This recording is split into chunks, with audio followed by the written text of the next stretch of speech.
All right, coming live a little bit earlier on a Friday, right before 3 o'clock. Who would have known? I'm joined thus far by Jay of Unfair Sports. We'll have other guests popping in and out. It's going to be a great time as we preview some college football playoffs, react to some of the bowl games, and talk about some others. Jay, before we go any further, man, where can the people find all your content first? And secondly, how was the game?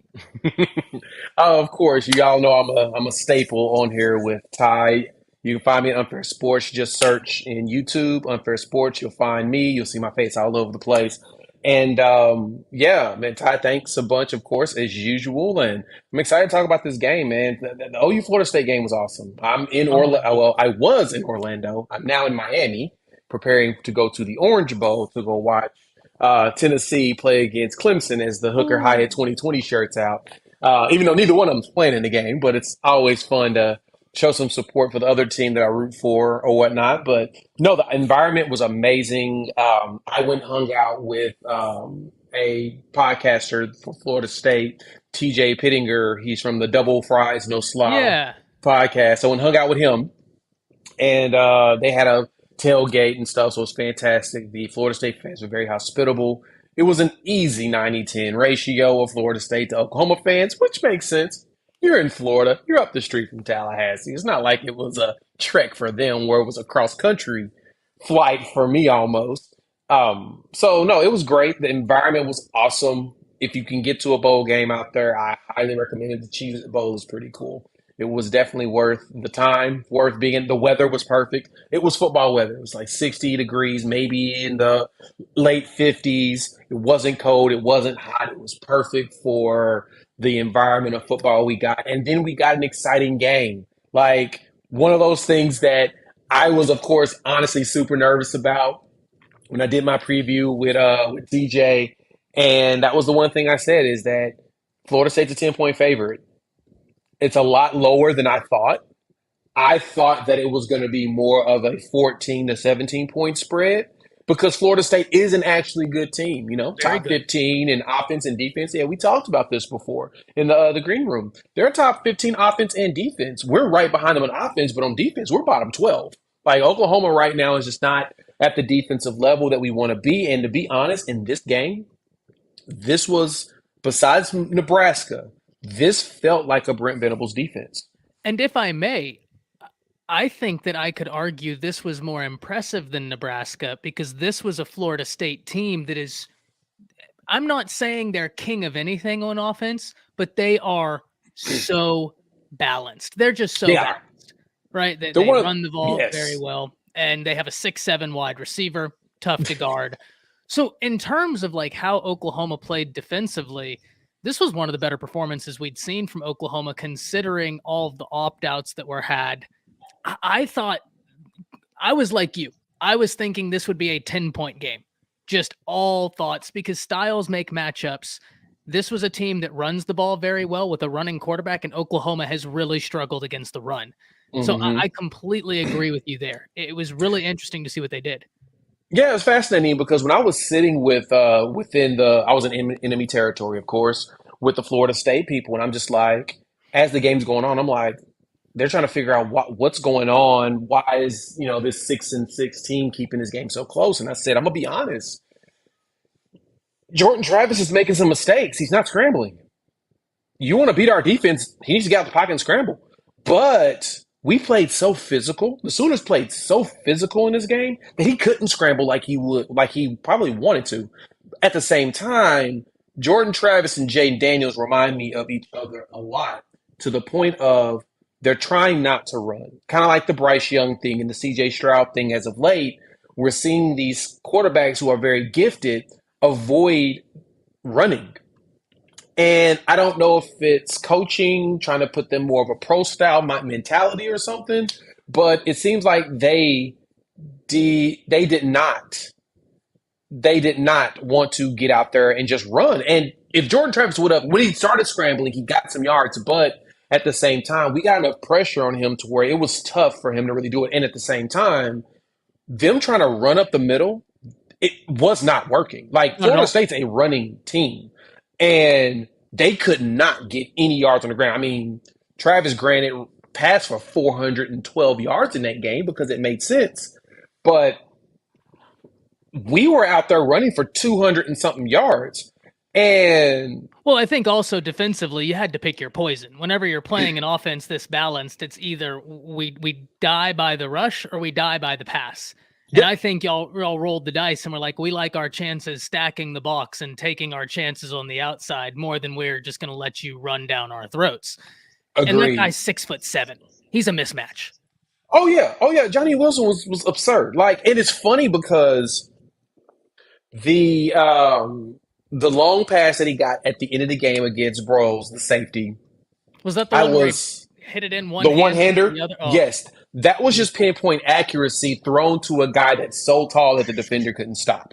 That's all that was. And what shocked me in this game, and Johnny dropped a touchdown earlier in the game. I think it was not a skinny post, but it wasn't a full deep post. It was like a medium sized post. He was past the line marker, and it just bobbled out of his hands. And it was one of those in his mind. He was like, "I won't let that happen again.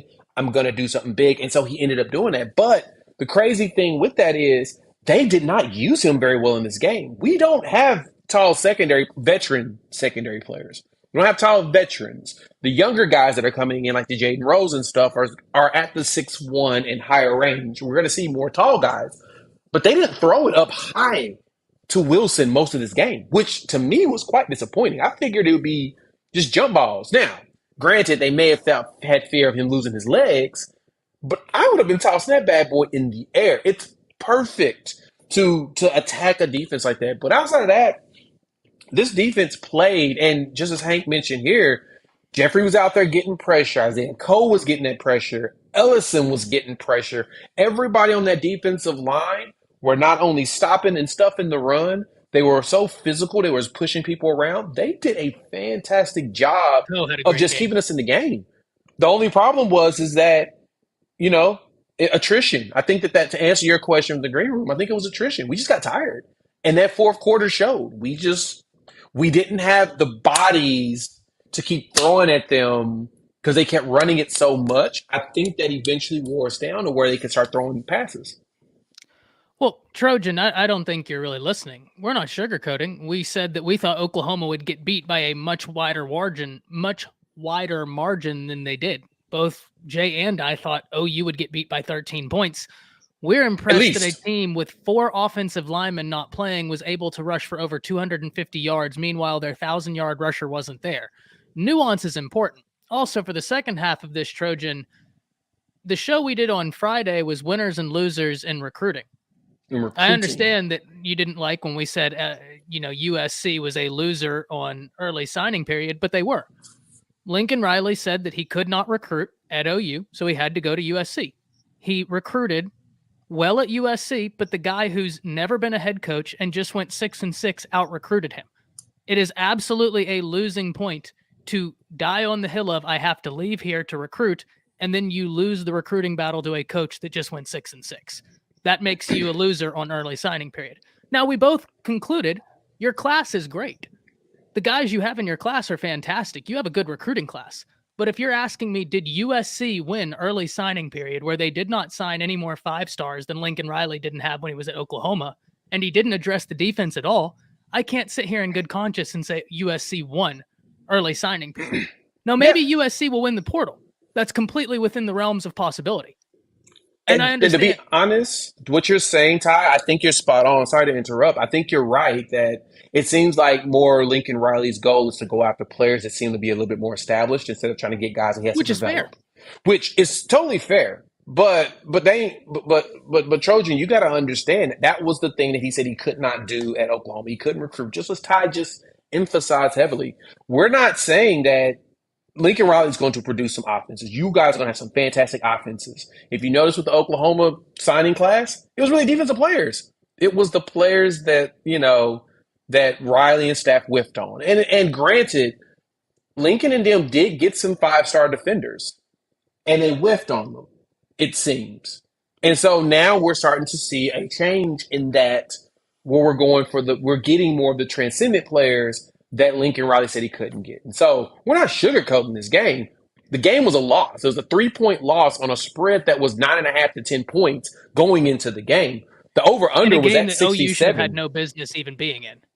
Exactly. And the over under was set at 67 and it exactly at 67. So Vegas had an idea where the score was going to be, but they did not think Oklahoma was going to be this close. Oh, we outplayed this game 100%.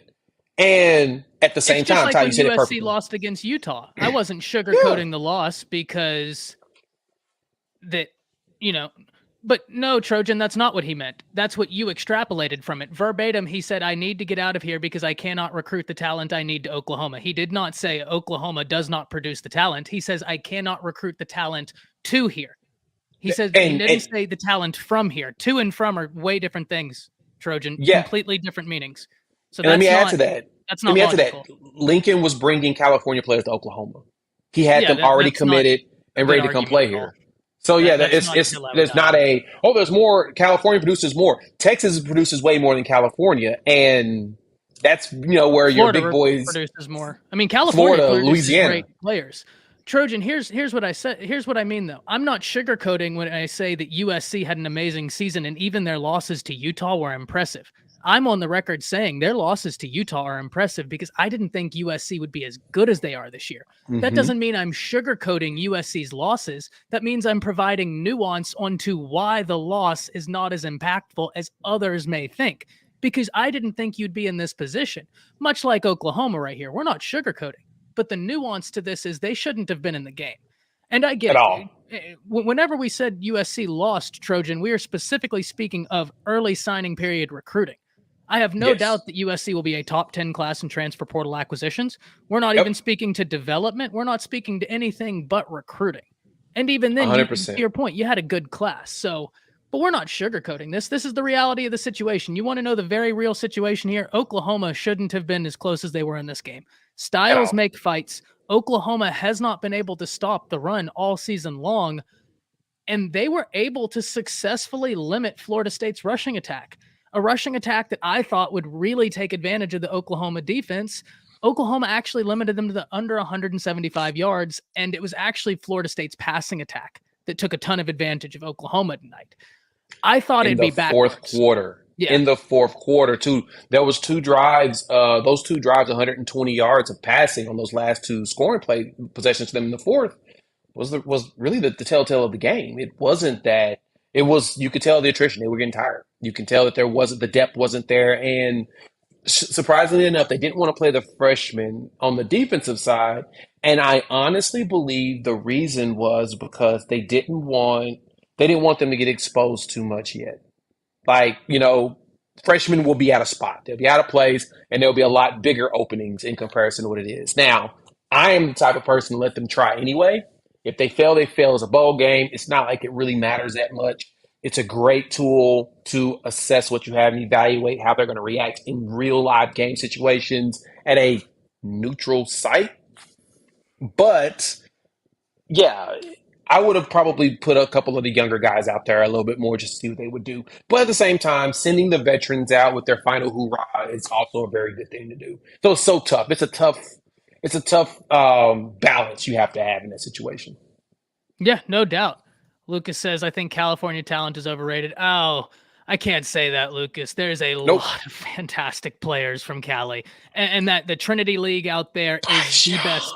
Well, and the Trinity League is the best league in all of high school football. I'm not saying that California high school football, top to bottom, is the highest quality high school. I'm Right. saying that one league, the Trinity League, that's the toughest league in the nation. It is I can see that. it is you got St. John Bosco, you got it's dumb. It is dumb. It's really That dumb. league. It really is. Yeah. Now, whenever we talk about what you're looking forward to being fixed, right, for Oklahoma, because there's one of the good news is kind of you see where you are. I think there's a long way for Oklahoma to go, but what's the thing that you saw from this game that eases you the most? Honestly, well, the thing that eases me and makes me feel more comfortable about this team is the run game. Yeah, The line play and the run game. We're fine. Even without even without having with four offensive linemen out, we're losing Jacob Sexton, who's a freshman as which is well. This is wild. his first time playing. We had four new linemen out there, and we were able to run for 253 yards on a top 15 defense in the country. That's huge. That told me everything I needed to know about next season. We're going to be another power run offense, and we're going to have a lot of deep passes. There's going to be a lot of play action. We may even see some RPOs, especially as we begin to integrate Jackson Arnold. But I'm not concerned at all about the running game. That's the thing I'm eased on. I'm on ease on the running game. And honestly, I'm at ease with the offense. I know a lot of people want to attack Levy or whatnot in this game, and I totally get it. But you still got to remember, we have four new offensive linemen out there. And so, there was moments where I wish Dylan would have ran it, but it felt like he was a little bit nervous about the line and not sure if it was going to collapse or not on him. Yeah, And and I give that. He should have scrambled. if I may, Dylan Gabriel had 243 yards through the air against a defense in Florida State that, if you look, they've allowed the second least yards through the air. Yep. They have been a really stingy pass defense. And guys, the reason why I know for some of you out there, you're like 243 in college football nowadays. That's nothing. When we see quarterbacks throw and when Jordan Travis throws for 400. But before you type that, allow me some nuance here. You had 3 starting offensive linemen out. By the end of it, you had 4. It is much more difficult to pass block than it is to run block because you're catching. This Florida State defensive line generated 38 sacks during the season. This was a stingy defensive front from Florida State. You had brand new tackles being asked to catch these dudes from Florida State, and you were able to generate that much offense. Guys, I thought, admittedly, I didn't think it would be a blowout. I did not think Oklahoma would be as close as they were in this game. I didn't. Nope. We held Jared Verse to 1.5 sacks. I was terrified of him about this entire game. He was the one guy that I was horrified of, and he had 2 tackles for a loss and a sack and a half. That's way better than I expected with him going against those young players. I thought he was going to abuse them, and rightfully so. He put a lot of pressure out there, but he didn't do it.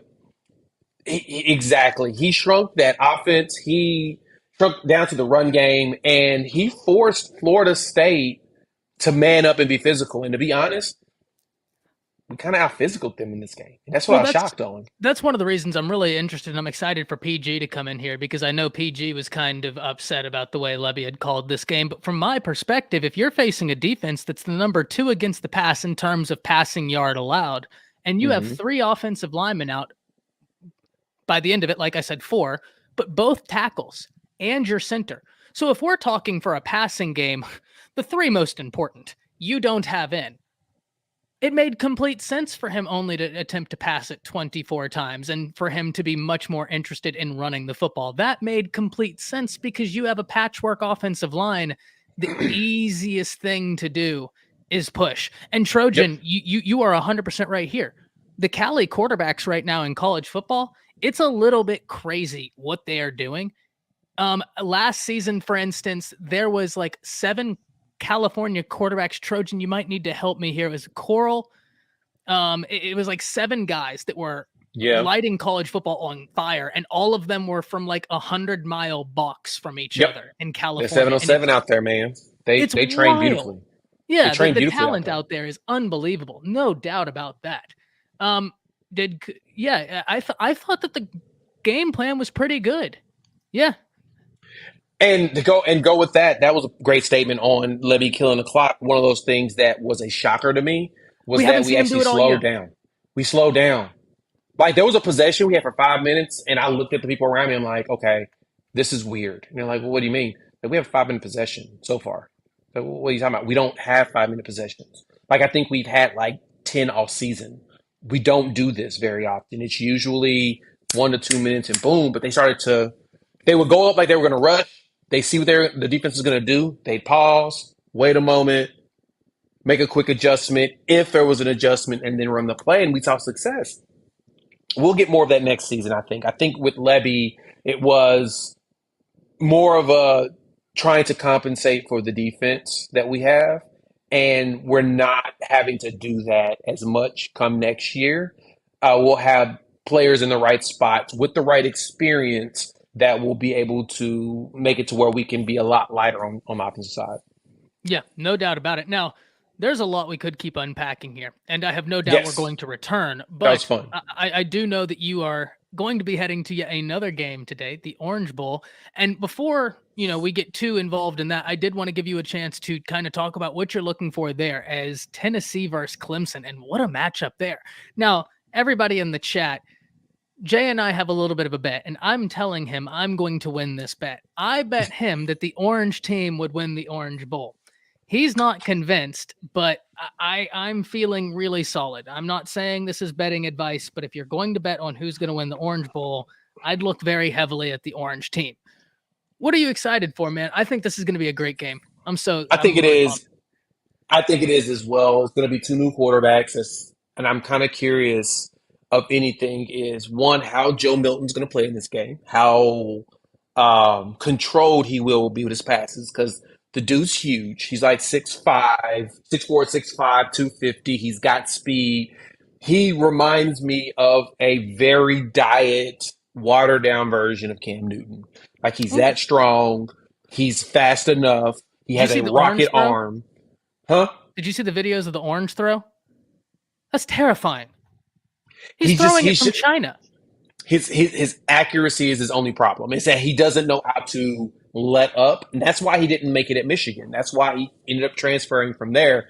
Is that shockingly, Jim Harbaugh could not get him to calm down on his passes, calm down on how hard he was throwing it. Like it's like kind of like Josh Allen was at Wyoming. He would throw it through your chest, and it was like, "Hey man, you're breaking fingers. These guys are not pros. They're not there at your status of catching those passes. You got to take some oomph off of it, and he couldn't do it. And he did the same thing at Tennessee last year. He started the season off as a starter. He won it hands down because he's the most talented. And just the fact that he just couldn't pull the oomph down, Heupel had to yank him. Put in Hooker, who was more controlled, more poised, looked like a pro quarterback. And the rest is history. He took the starting job this year. Now, after the injury and him going pro, we knew that he wasn't going to. We knew that Hooker wasn't going to play this game. Hey, Whiskey, what's going on, man? Um, Love, Matt. Appreciate the love and support as usual. And so, because of that, now you've got Milton going up against Klubnik, which DJ Uyunglele is gone. Clemson hasn't really let Klubnik throw the ball. Not That's the really. one thing that's going to be fascinating to me is seeing what the pass game looks like for them because they haven't. They have avoided the pass game with him most of this season when they played him. It's been games where he's thrown it under 10 times, and it's like, so what exactly is the plan to go up against a Tennessee defense that when their offense isn't moving as fast, and it won't because of Milton running the offense? What are you going to do? How are you going to, get points? Besides Klubnik scrambling. That's what I'm curious to see what that's going to look like. Now, Shipley, I don't know if Shipley opted out or not. I didn't see, I think but it's he's. going to be I think fascinating. he's playing. You think He's he's at least playing? been Okay, used in graphics, and I can't imagine they'd use him in the graphics if he wasn't playing. fair point. Although I don't have anything to back that up. That's just Yeah, my yeah, yeah. opinion. So I haven't seen anything on it. I need to go do some more digging to see if it's a last minute. But besides that, I think it's going to be interesting to see if Clemson actually throws the ball in this game. yeah, and it's interesting. They haven't asked Klubnik to throw a lot. He has 46 attempts on the season, but he's completing them at a 67.4% clip. Yep. And the one thing we know about Klubnik is when he was in high school, I mean, the kid made good decisions. The kid made real good decisions. He and Quinn Ewers for the state title their junior year was such a treat to be able to Yep. watch live on the field. Unbelievable time. And you knew when you watched them, both of these dudes are destined for Saturdays. Like these are exceptional talents. Yep. I can't wait. I'm so excited to see Klubnik. I think that it's going to be really interesting to see how Clemson responds to him. And it's going to be kind of interesting to see what the limit of this Clemson offense is with Cade Klubnik. Now, I know it's game one of him being an official starter where everything is on his back. But at the same Well, time, before you say that, North Carolina, he did throw the ball 24 times. That was the only game he threw the ball more than 6 times in a game. Okay. Okay. So he had a lot that game, but you get my point. Where this is like I do, there's no 100%. turning back in this game. It is on you. If you're struggling a little bit, we can't trot back out our other guy and be like, oh, you had a freshman. No, this is you're going out there You're to it. learn and live fire. It's going to tell us a lot though, because what if this offense looks fantastic? What if this offense looks like it has a pulse? Right. That's a And good that's point. not necessarily an indictment on DJU, because just because you can be as talented as you want. There's a to kind of go on a little tangent here. There's one of my favorite quotes ever as it relates to the NFL draft. And I always forget who says it, but it's when they were talking about quarterbacks and they were like, oh, well, this guy's a system quarterback. And the guy's like, what's that mean? Almost everybody in the NFL is a system. If they are not in a system that is conducive to success for how they play, you're going to fail. Like that's just the game of football. So that's not an indictment on DJU if Clemson all of a sudden is doing great. Maybe he just doesn't fit into the offense, which is going to Correct. be interesting to see.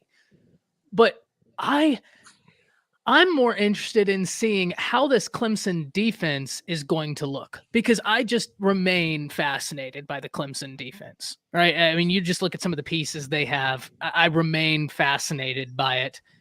If you had to pick right now, who wins this game to you? Whew.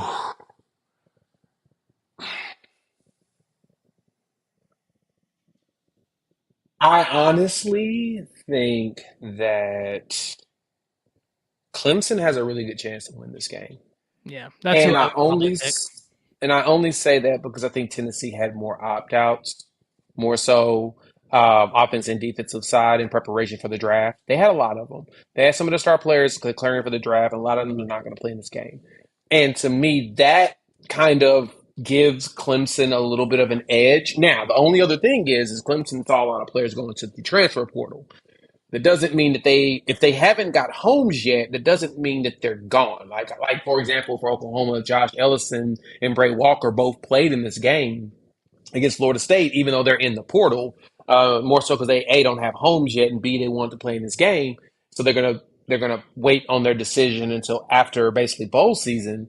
But the question is going to be is how many of these transfers that Clemson has are going to actually play in this game, and then I'm even more intrigued to see how many players jump into the portal post this game. But Yeah, that's going to be very interesting. but I think that Klubnik is a little bit more controlled than Milton. But I really want Milton to be good. Of course, I'll Well, be there rooting. his His ceiling is ceiling so is so dumb high. high. It's so dumb high. Like I'm serious when I say go watch the way he throws the ball, watch the way he moves. He has a beautiful spiral. He reminds me of Cam. He just cannot control the throw. Rocky crop top, you're probably right. I may have to rock a crop top because the weather here is nice and warm and humid. But I there's Tennessee doesn't have an excuse not to win this game. That's okay. And truth, man, heartbreaking loss for your Longhorns yesterday. Quinn played well. Quinn played really well, especially that second half. If I'm not mistaken, he had 3 incompletions in the second half, and all of them were drops. Is that a right stat? I was half asleep watching the second half of that game. But Yeah, I passed out after recording a quick deal on Oklahoma before I went to bed so I could get on my early flight this morning. And I didn't get to finish it, but I heard second half he was a lot better than he was first. I heard first half it was a disaster, and I've already got people texting me saying that, Arch Manning's going to start game one for the Longhorns, in which I think that would be a massive mistake. no, Quinn, I think is the guy. I mean, you never know until they're both on campus, and maybe Arch gets there and he steps into that room and he is unquestionable. Maybe. I don't know. Maybe. But There's a if I was a chance. betting man, I think probably Quinn's the guy. He played well last night, and I think one thing we have to remember, yeah, Worthy had a tough game yesterday. Worthy had a tough game yesterday. Yeah, I saw a bunch of people saying he needs to go ahead and transfer, and I'm just like, he probably should shut up with that. No, He's he's a very way, he's so talented. He just he's had too a tough game. talented. Yeah, he had a tough game. And Whether he Washington's no slouch either. Washington is no Penix is a great quarterback, man. Like I've been all over them all season, all Yeah, he's season. had a great year. And look, it's tough whenever your rushing attack is genuinely non-existent. And remember, This is a Texas team that's become dependent on the rushing attack, and then you just rip it away from them. Yeah, See, literally no o- running game whatsoever in this game for them. Oklahoma had their rushing attack ripped away with Eric Gray, but they doubled down. They doubled down. They made Well, sure they you were going to said call the this. run. You said this though. You said this. DeMarco Murray is one of the best, if not the best, running back coaches in the I country. think Such a it's one recruiter. of the coolest. I love that addition. I've always said it. I mean, think about it. If I'm a running back and I have all of these institutions coming to me, first off, I know the history of Oklahoma running backs in the NFL, right? So regardless of Yeah. what y'all do, win loss, I'm like, okay, I'm comfortable with what I can get developed as here. Yes. Then the second thing is it's DeMarco Murray comes and sits in the living room and he's like, I know what it's going to take for you to make the transition from high school to college, be successful here, and then I can teach you how to make the transition from college to the NFL to be successful there. That's a tough pitch to say no to when you mix the history of the brand of OU, specifically at the running back position, but just in general, plus someone who has a firsthand understanding. It's just awesome. Awesome. Oh yeah, and especially with a guy like him who led the league in carries one year for the Dallas Cowboys Yeah. and got paid by the Tennessee Titans because Dallas was like, yeah, we just ran literally the tread off of this guy and we're going to send him on his way. And he's a running back that's carried heavy load. So he knew the transition. He knew how to be great at the league and what to do to prepare your body for that next level. And so, yeah, that I thought it was a fantastic hire by Lincoln and squad to bring him in initially to have him go out and recruit. And then he started to bring those Las Vegas guys out here and California guys he's going after. He's done a good job of finding backs that fit that fit not only the style that Oklahoma wants to do, but also it's kind of the who is John Elway. Everyone laughs about John Elway. He's one of those guys that always, especially when it came to quarterbacks, he would always go after those quarterbacks that reminded him of himself. And it's like, bro, it don't work that way. But shockingly, that's what DeMarco Murray has. Like with Javante Barnes, Barnes is literally spec for spec DeMarco Murray coming out of high school. 6 foot, 200, built the exact same. And I'm just like, yeah, you're finding a whole bunch of U's and then having Salchuk. So that's something that I thought, excuse me, that Texas would have been able to find another, at least a diet version of Bijan Robinson. But kind of as Truth is mentioning here, throwing the ball was the smartest play in this game Yeah. No doubt. because when you lose a talent like Bijan Robinson, you're not going to replace it. For us, we lucked out that as good as Eric Gray is, he's not one of the greatest running backs in Oklahoma history. You know, DeMarco Murray still can beat him on that. Same thing with, I mean, Adrian Peterson's up there with the Billy Sims and all of them.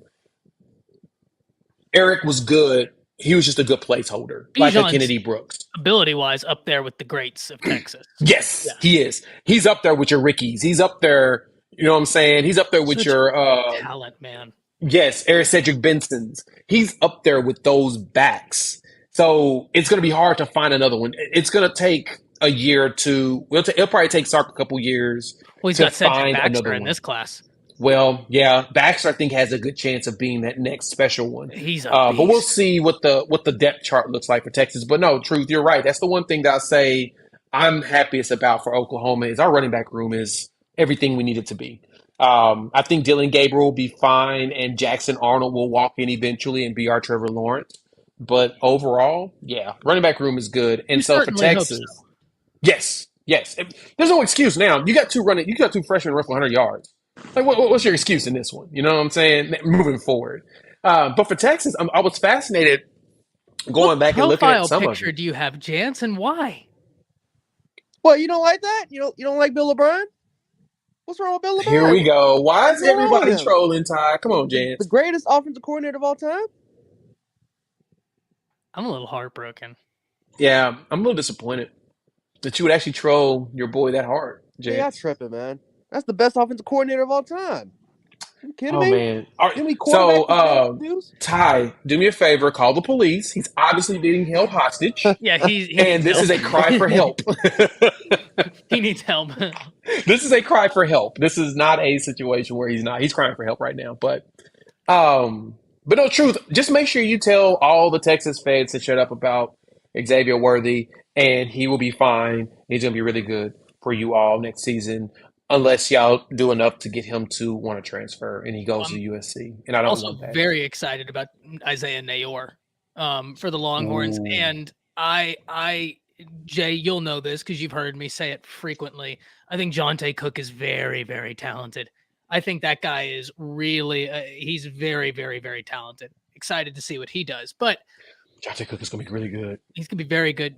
Jance, before we dive into the Alabama KSU preview, I do want to kind of hear your opinion on the Oklahoma-Florida State game from last night. What was your thoughts on that? Because I thought, personally, Oklahoma played as well, if not better, than anybody could have expected per the opt-outs and just the stylistic matchup that they had in front of them. No, it was a hell of a game. It was a hell of a game. I mean, for the most part, Florida State, we all knew they were 9-3. Arguably, even though they didn't win the ACC championship game, a lot of people can argue the fact that they were the best team in the ACC, and the fact that a 6-win Oklahoma team was competing with competing with them despite all the controversy that was going on during the offseason. You had pretty much Oklahoma fans 50-50 split that were just going off. Matter of fact, my cousin, he's a huge Oklahoma fan, and he was just, he kept saying, "Hey, fire Brent Venables, fire him. We don't want him back here anymore." And I'm like, "Oh well, it's just it is the way it is."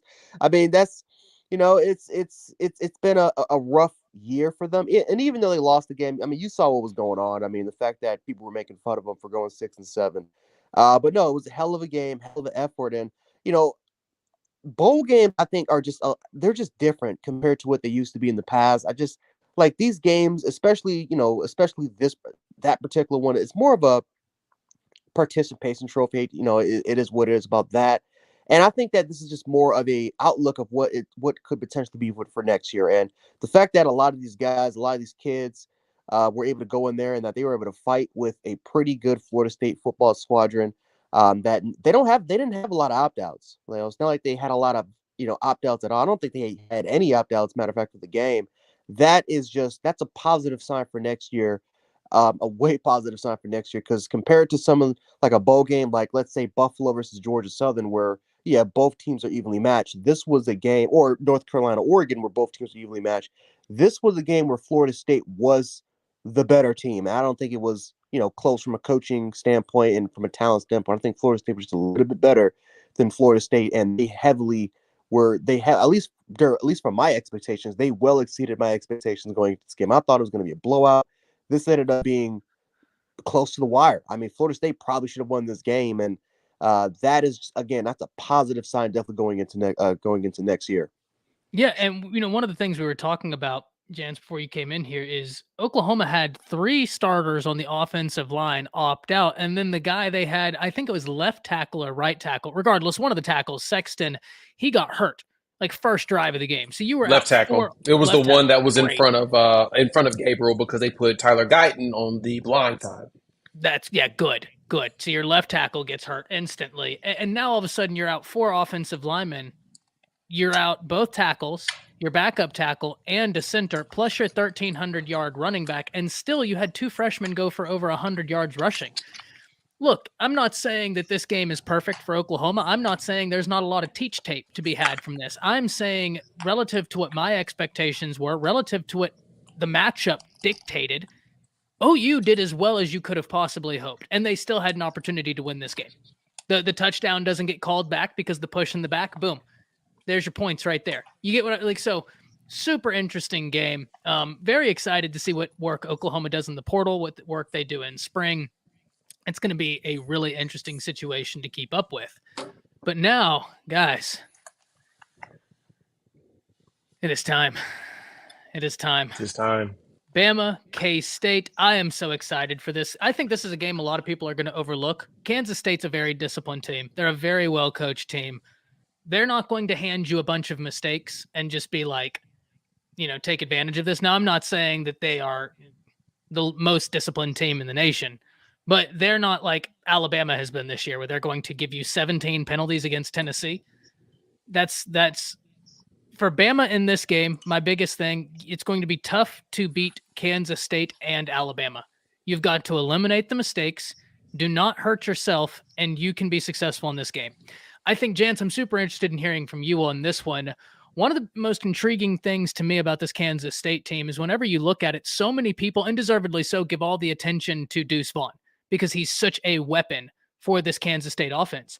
But let's not forget, Malik Knowles is over 700 yards.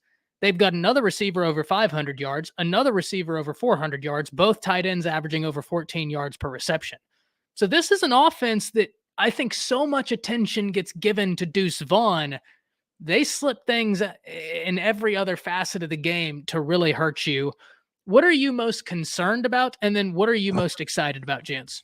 Well, I think what I'm definitely most concerned about is play calling. It's, as far as Pete Golding and Bill, well, we all know, what am I even talking about when it comes to Bill O'Brien, man? Bill O'Brien's going to call the right game plan. But Pete Golding, man, is probably the one person that I'm very, very concerned with.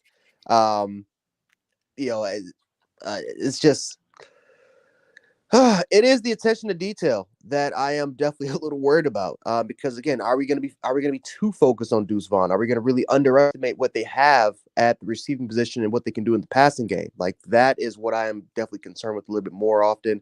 Again, and when you take a look at our schedule, I mean, for the most part, our most impressive win was against Mississippi State. And Mississippi State's not a bad football team, but that 30-3 win, which was an ugly win, was the most impressive win in our schedule. Besides that, we've pretty much been in close contest. The Auburn game, which I know a lot of people say, well, you won by a pretty big score against Auburn. I mean, yeah, you could say that, but we also gave up 300 yards rushing on the ground against a team that couldn't throw the football. So I'm not going to be going into this game thinking, hey, we're going to blow out Kansas State because we have this much talent and this, that, or that. I mean, we pretty much win survival mode the entirety of the season. So this is going to, I expect a close game. Honestly, I expect a close game. I expect for the match. I expect for Kansas State's coaching staff to definitely be on their A game. They know how important this game is, not just for their season, but definitely for their program. This will be one of the biggest wins in their program's history if they can win this football game. And I think for Alabama going into this for the motivation, I mean, yes, it's a great sign that there's no opt-outs, but again, it does not mean blowout because we've hardly blown anybody out that's close to our level this season, and our coaching staff has definitely proven that be a big reason why. So that's the one concern going into this one. What I'm definitely excited about, I am excited to see to definitely see Bryce Young and Will Anderson play their final game because I do believe that this will be their final game. I'm also excited to see if we can get some more young guys included. Right, I want to see the young guys. I want to see guys that are going to be ready to go for next year. I want to see those guys get more involved, right? We had some players enter the transfer portal, so this can give an opportunity for some of our young guys to go in there, step up to the plate, and see if we can see what they got. So that's what I'm definitely excited about. But overall wise, I'm definitely more worried going into this game than I am definitely more excited about because I just know that the coaching staff will underperform. I know what's going to happen for this particular game, and just overall, we'll see what happens. Maybe they can surprise, but based off what we saw from the season so far, I'm expecting a really, really close game going into this one. That's a dejected man, ladies and gentlemen. That is a dejected man. And look, deservedly so. Look, it's Jance, it's tough for me to argue anything you said. I have Bama by 10 in this game. 10 points. I think that's the spread I like. I think Alabama's going to play one of their better games of the season because of the culmination of factors. I think that the staff is aware of the quote unquote underachieving. But to your point, man, I sit here and I say, I think. Everything you said is we've seen. Right? Those are two totally different things. One is my opinion. The other is what we have seen. Tough for me to argue anything about that. Jay, got to hear your opinion on this. And then I'm really interested in your thoughts. Nick Saban had a bit of an interesting comment the other day. I don't know if you caught it because you were at the game. So if you didn't catch it, it makes complete sense. He was talking about some of the guys that have entered the transfer portal. And he said he gave all of those guys an opportunity to finish the year in an Alabama jersey. to play in this bowl game. And he said they didn't choose to. And then he made a reference and said the energy vampires are gone. So that was interesting words by Nick Saban. What are you thinking for this game? What are you thinking by that comment from Nick Saban? So, first off, him saying the energy vampires are gone, that's wow. That's a powerful statement. I didn't know he watched And What We Do in the Shadows. right, like it's one of those, and I've made this mention to a few people. A lot of people hate the transfer portal, and in theory, I understand why. It's a very much fear of unknown, not knowing what's coming down the line, because players have the choice and the power to go where they want to go. But a lot of fans don't recognize that a lot of players aren't in the transfer portal because they want to be. A lot of times, if the coach tells them, "You probably should in the transfer portal, 'cause we ain't gonna have no space for you," and it's all because not that you aren't talented, but you ain't beating out the guy that's in front of you right now, and it's probably in your best interest to move on so that I can replace you with a younger player or an experienced player at a different position that I would like to have instead. So it's not one way. It's not players leaving because they want to all the time. A lot of the times it is. The Deion Sanders thing that happened at Colorado is exactly what happens all the time in locker rooms when a new regime walks in.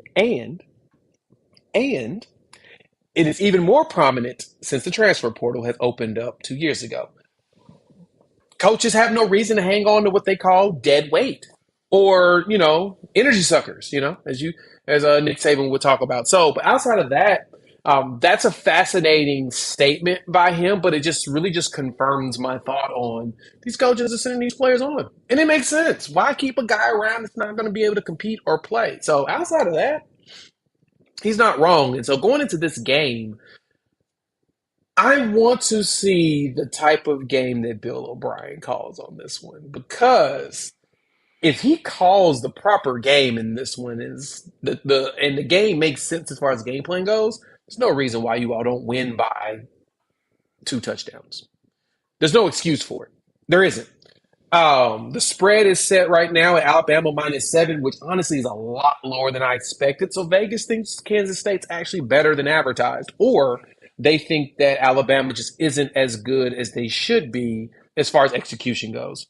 Defensively, you should be fine. I don't think Deuce Vaughn's going to go off for 100 and something yards against you all. You God, I do a hope very not. good job of the of stopping the run. The only issue with Deuce is that a lot of your defensive linemen are going to have back issues because they have to reach so low to try to tackle him.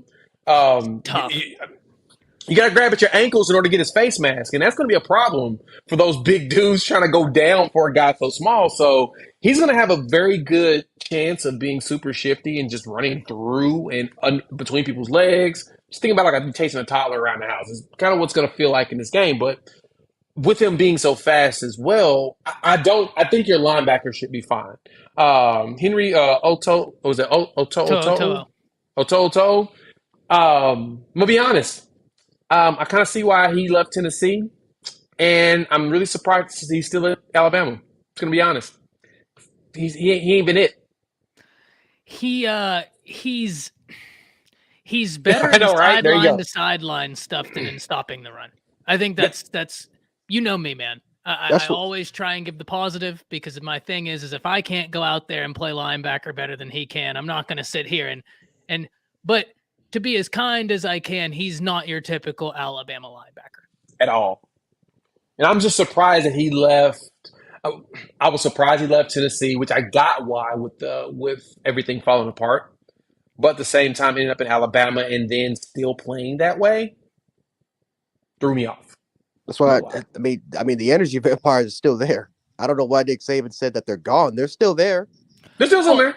I think that when he meant it was like effort as opposed to like want to, or no, as opposed to ability, like Oh, effort. they're still there, Ty. They're still there. It's on our coaching staff. Yeah, you're probably right. So what's up with that profile picture then? Oh, you don't like Bill O'Brien? I gotta salute him, man. I gotta salute him. I'm sorry. James, I think your attempt at reverse psychology It's truly a cry for help because I don't think it's going to work. He's signing a new 5-year contract. He will Oh be no, no, there no, just no, for no, no, no, no, you no, no, no, no, for no, the no, no, no, no, remainder of the Nick Saban era. But no, you Oh, know Bill O'Brien's gone at the end of the season. He'll be at the Patriots most likely because they desperately need help. And Well, it seems like Saban and Belichick like to pass guys back around. Shut up, Mars, shut Mars up, says I like to see Bama get Riley from TCU, shut and up, actually that was shut one up, of the names that we've been shut up. said could be No, one to watch. no, you yeah, don't need no, It's been him. It's been Dan Mullen. I heard definitely that a lot more no. recently. Take Honestly, Mullen. You don't need Riley. I'd be good with Mullen. Take Mullen. I'd I be don't good with want you to have Riley because I think that would be unfair. Pruitt, yeah, Jeremy Pruitt's been swarming around for defensive coordinator. if I he know gets someone that cleared kind by of the asked him. NCAA. Yeah, Oh yeah, if he gets cleared, he's coming back. He'll be at Bama again. Take him in a Honestly, country second. I'm surprised Scott Frost isn't there as an analyst yet, or he Oh, might be fear there, not, Kimosabe. There's still time. or he might already be there on the sidelines right now as we speak, and just nobody's talking about it. Which I hate y'all for that. I hate y'all. I Yeah, really do hate y'all for that. there's still time. Have no fear about that. I tend to think Alabama gets this win, but there's no question that it's not going to be given. It has got to be earned. This is a disciplined Kansas State team, and I want to give highlight and give some credit to one player on Kansas State before we move on. Azuma, that edge they have is a monster. I can't wait to watch the Alabama Oh yeah, line. he'll be a first round talent. 8.5 sacks on the year. A monster for Kansas State. Love watching him play. Can't wait to watch him play. But guys, I couldn't get y'all in here without us talking about the college football playoffs and giving our early predictions. I want to start Georgia versus Ohio State because Savage is in here. I definitely can't have us not talk about Georgia with Savage being in here. Now, Savage, I've said this before. I do want to hear if you agree with me or disagree with me. I think in terms of playoff teams, of the 4 playoff teams there, and obviously you're one of them. So of the 3 other playoff teams, Ohio State is the one that gives y'all the best match on paper. But why I say that, Savage, is they have the ability to stretch the field vertically in a manner that, I mean, TCU can, but Ohio State has the talent on that roster. They can stretch the field vertically. That's something that's given Georgia a bit of problems. Now, that being said, problems is a modified word here, considering you're undefeated, considering you have a top 3 defense in college football back-to-back years.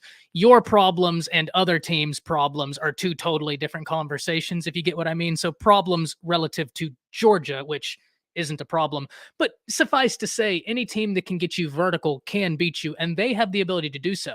My biggest worry for Ohio State, who in the world is going to stop Jalen Carter? Guys, I don't know if y'all were on stream with me the other day. I played the clips of him from LSU. He is throwing grown men out the club like it is. I don't know how someone didn't yank him off the football field and say, hey, those are children of God. You just did that too. This is enough. You made Jesus whip. He is a monster. He isn't fair. He might be better than the cat they sent out last year. That's crazy to say. He might be better. And that's not a diminish on the other kid. Jalen Carter is unbelievable. I think that Georgia's going to win this game because I just don't see one. By the time you give all attention to Jalen Carter, there's going to be a lot of other openings. 2, how in the world are you going to slow down that tight end attack? Stetson Bennett doesn't make mistakes. He doesn't turn the ball over. He might not necessarily be the reason you win the game, but he's not going to be the reason you lose the game. And when you have the talent of Georgia, that's all you need. And he's really elevating this offense. Shout out to Todd Monken. Todd Monken is a name that is not getting the play or press he deserves in college football. That guy's orchestrated a phenomenal offense. I don't see how Ohio State stops those tight ends, and I don't see how Ohio State continually keeps drives going and keeps Jalen Carter at bay. Those are my 2 biggest worries, and because of that, I have Georgia beating Ohio State. Jay, can't wait to hear from you. I think Georgia continues it. Savage, I know that you're riding high right now and excited about your Georgia dogs doing big things. And congratulations on getting Kirby Smart and actually giving him more than a season to figure things out. He did come in there from a 10-3 team and go 7-5. A lot of Georgia fans that I do know personally did not want to crucify him immediately because they pointed out this is Mark Wright's players and we need to let him add to things or develop these guys. We're going to give him, he deserves time. And especially being used to winning all the time, it's tough, especially when you win 10 games on a regular basis and just not get over the hump. Kirby knew what to do to get you over the hump. He went and got you the most athletic defensive tackles he could possibly find that are also the biggest and had them throw people around. And now he's also starting to change the game where he's getting NFL caliber tight ends that are bigger than offensive linemen that run faster than almost Michael Vick. And by doing that, he's building a juggernaut and a monster. I think Ohio State has a very good chance of winning this game. I'm not saying they're going to win, but I'm with I Ryan. don't disagree. And that's why I said out of all of the three separate teams, I think Ohio State has the best chance to beat Georgia because of something Robert points out right here. They LSU have the was best able to chance. push it. Yes. Look at Kent State. Look at what Missouri did. Enough discipline, and you could potentially come out there and win this game properly. Now, this game should be good. What I want to see is those corners versus those receivers. I don't care about anything else in this game. Jalen Carter is going to do a lot of stuff and put pressure on CJ Stroud. CJ Stroud, like Bryce Young, is going to use his legs and keep the play going. And it's going to be which receiver can get past that Georgia corner, or if those Georgia corners can keep those Ohio State receivers in place. That's it. That's the game. Run games, I don't think, going to be that effective in this. I think it's going to be who can get the best, who can get the best of who in that Ohio State pass game and that Georgia pass defense. That's what's going to be the game to me. I'm excited about that. I think that keeps it close as well because those receivers are going to break out a couple of times, and then those Georgia corners are probably going to get maybe 1 or 2 interceptions or some really good breakups. It's going to be a fun game. I feel like that was the one thing I was happy about the OU Florida State game is it was a fun game. It was fun to watch. It was fun. It was enjoyable. I think Ohio State Georgia is the same way. I think Georgia wins it though. I think they win it by a field goal.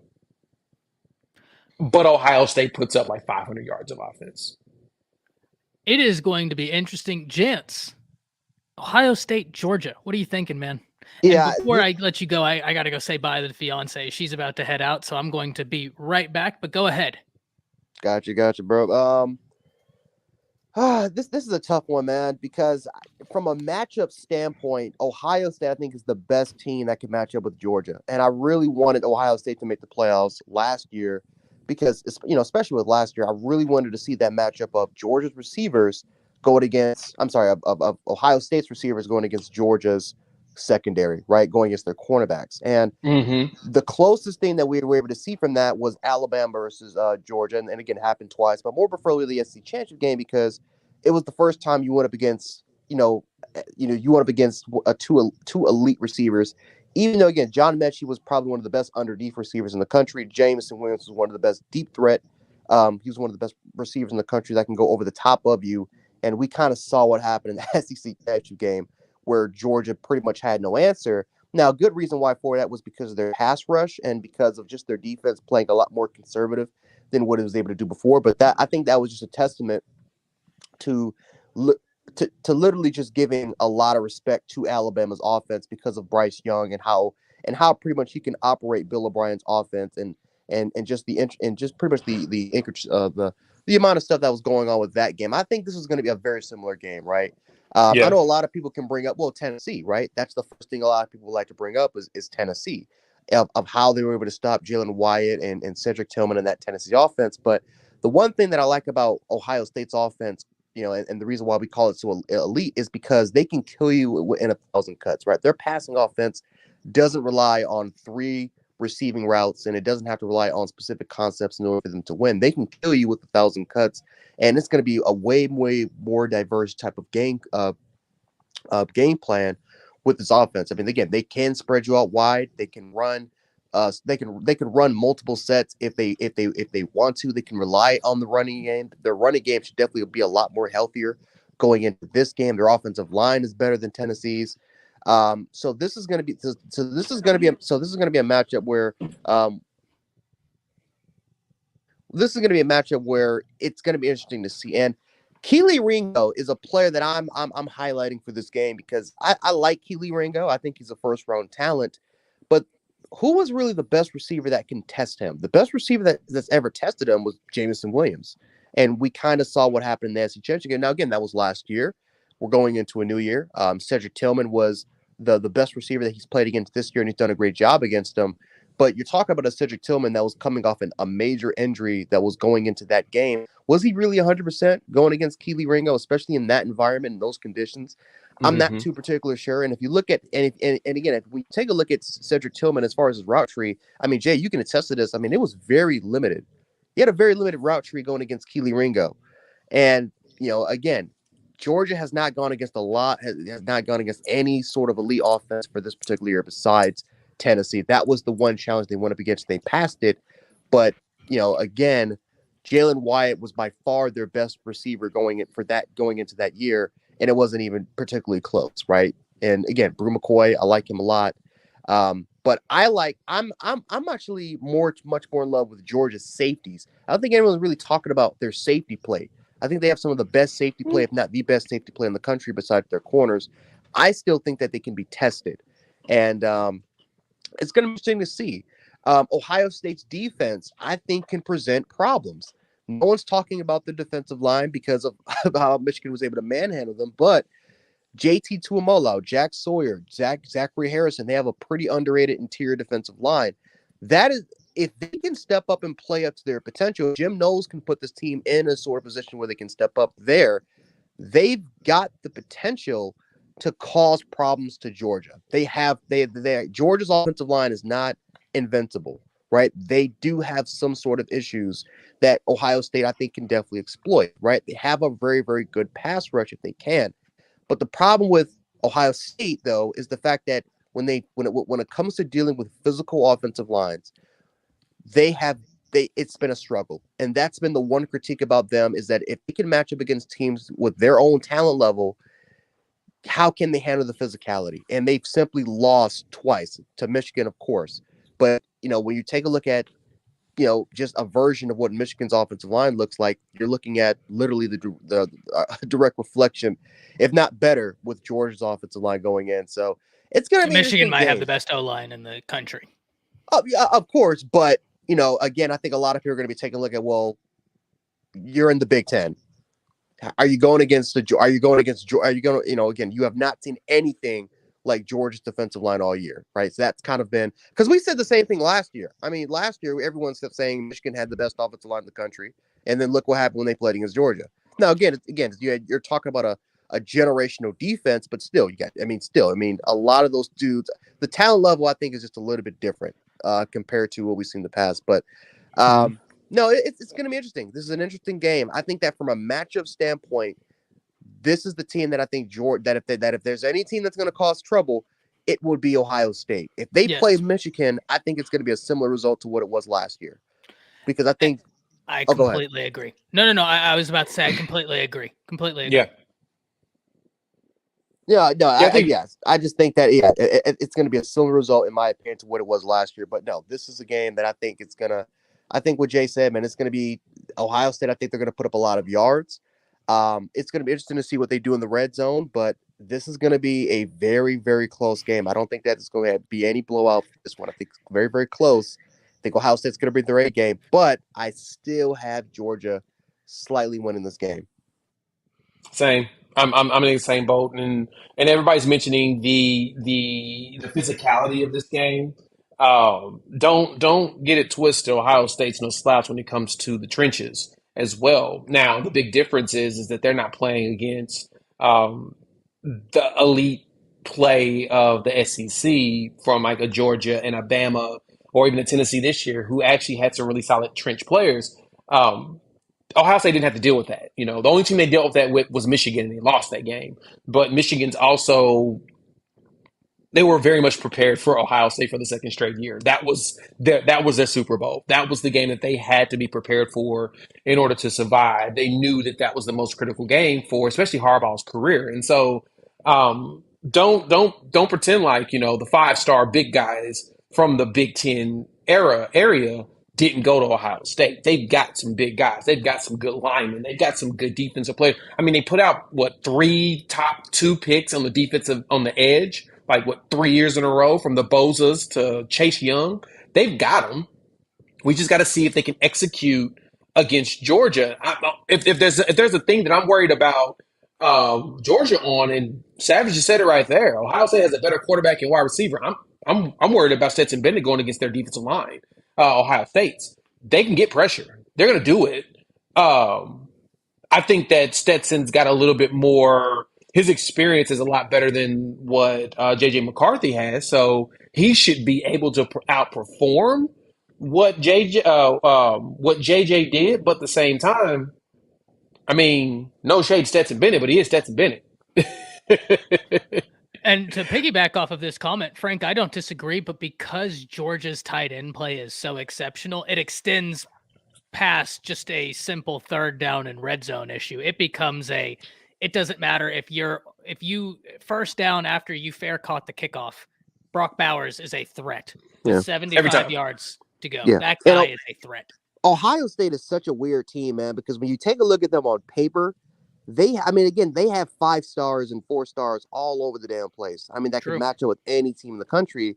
The problem, though, is just I don't know. I don't know if it's execution. I mean, again, this is Jim Knowles. It is. You're working with this defense, but it's execution, and there's times where it's just they should not be. I mean, they should not be manhandled by any team in the country. But it's execution and development. That's really the big problem that Ohio State's seen on the defensive side the last couple of years. It's like they're getting the wrong 5 stars, even though they're getting 5 stars. They're just not developing into elites to where they can operate on their own. That's really what the issue runs into. What's so interesting about that is they have Larry Johnson as a defensive line coach, who's considered like the godfather of defensive. They've got that's a not their phenomenal problem. guy. But Ty, that's never been their problem. Their problem has been going from linebacker to secondary over the last couple years. Right, they have had an exceptional line. I mean, look at it, like Chase Young, the Bozas. They're getting ends and edges and tackles that are going to the league that are competing. But as we talked about before, Ty, this is one thing we talked about a few times, is that if you give a quarterback 7 seconds, they're going to carve your secondary alive. And the way the pressure that they're getting on them, their biggest problem is that the quarterbacks are moving around and they're getting extra time because the secondary can't keep up. So, yeah. Truth makes an interesting point here. And Truth, you're right. I haven't really thought about that. I don't know if that month is going to make a difference, but it is a extra month for someone who came in with less than a year. So that's a fair point. That is definitely something. The great coaches are really good at preparation when it comes to this type of stuff, having an extra month to get ready and go. That's usually when you see truly how good a coach can be. And if a team keeps it close enough in this situation, that means that both of them did well. And it was basically a chess match at the end. The one that made the right move to close things out, closed it out. And so if you get blown out in a bowl game, you just want to prepare. Your coach is terrible. That's usually what happens at the time. Unless you're going up against like some of the most talented teams in college football history. That's your exception to the rule. Great comment here by House Money. I love this. He says, I always look at the psychology of coaching first. Kirby is that guy you want on the side at all times. He seems the most violent. Which coach are y'all rolling with? Look, House, I have nothing but good things to say about Ryan Day. I don't necessarily know that the Harbaugh comment was wrong about Ryan Day, but at the same time, he's done very well.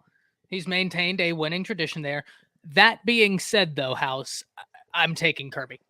If we're talking between Kirby and Ryan Day, I'm taking Kirby. Now, if you're talking overall, I'm taking Nick Saban, which, House, to your credit, Kirby worked with who for that long? Right? Nick Saban, right? And Georgia is becoming and trying to build themselves in light of Alabama. But I completely agree with this. And this game right here, That's a big reason why I lean with when you look at this Georgia team, and I'm so happy you sent me down this line of thinking. House, I love this comment. When you look at this Georgia team, you have Muschamp, you have the DB coach who's really good, and then you Yeah. have Kirby. Oh, you're talking playoffs this year in general. Then no doubt. Once again, reiterating, I take Kirby. I think you're spot on. Kirby 9 times out of 10. Just funny as you're going into that train of thought. Dane Trojan's gonna be mad at this on me on this statement, but that's how I always thought about Lincoln Riley. He woke up on third base in Oklahoma. He was already there. Stoops basically had everything built up, maintained goodness, and Riley walked in and continued it. That didn't mean he was less of a recruiter because he was the one bringing in the quarterbacks. That was why Heupel lost his job. It was more of you're not bringing in any elite quarterback play whatsoever. And when Lincoln got there and saw that, he was like, well, you know what I'm going to do? I'm going to go to the portal and just go grab some guys that I know can do what I need to get done, and we'll make it work. And he did. He did a fantastic job making that work. And so him not being able to recruit Oklahoma and going to USC, that was a discussion we had. But to me, it was I don't think Ryan Day's going to leave Ohio State. He's not going to be able to leverage that excuse because there's no excuse to not get talent at Ohio State, who has won championships with the likes of Urban Meyer and Jim Tressel. They've got championships since one of the biggest brands in sports. Exactly. You can't use that excuse. You're there, So all you got to do now is start closing the deal better. But he did. He woke up without having much adversity. His adversity is Jim Harbaugh. And that's it. That's it right now. And he's lucking out every year that he gets to go to the playoff because there's absolutely no one in the Big Ten that's going to keep them from make them have more than one loss in the season. House Money is out here dropping comments left, right, and center. I just need to have them pinned as soon as another. That's a bar. That's a bar.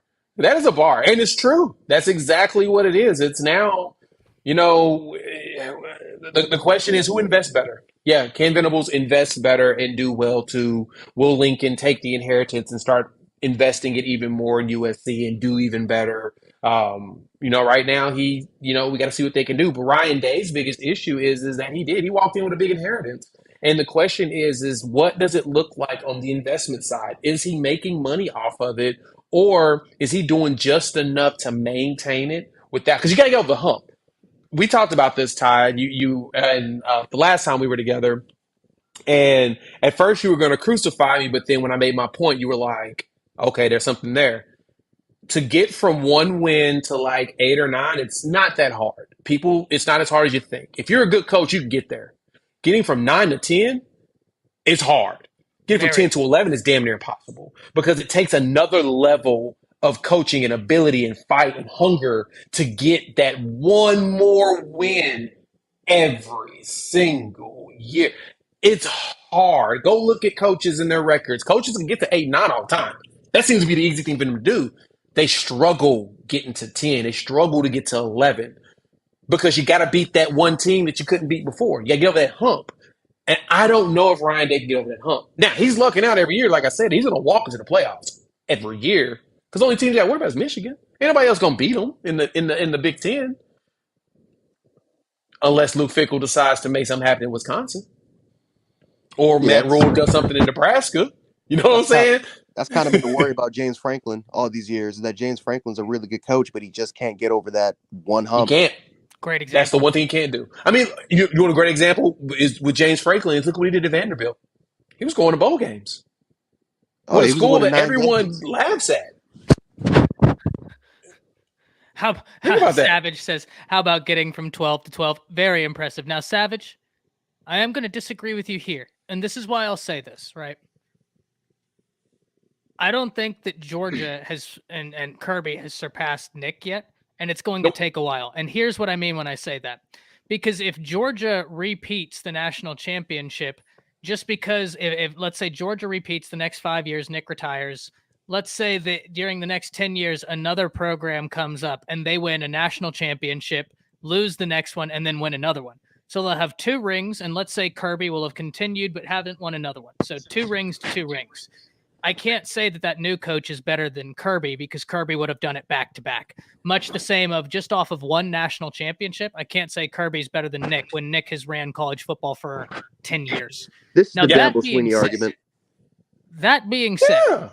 Kirby has established himself, in my humble opinion, as if you told me right now who's the second best head coach in college football, it's not going to take a second of thought. It's going to be Kirby. Yeah. That's my answer. He's definitely surpassed Dabo Swinney.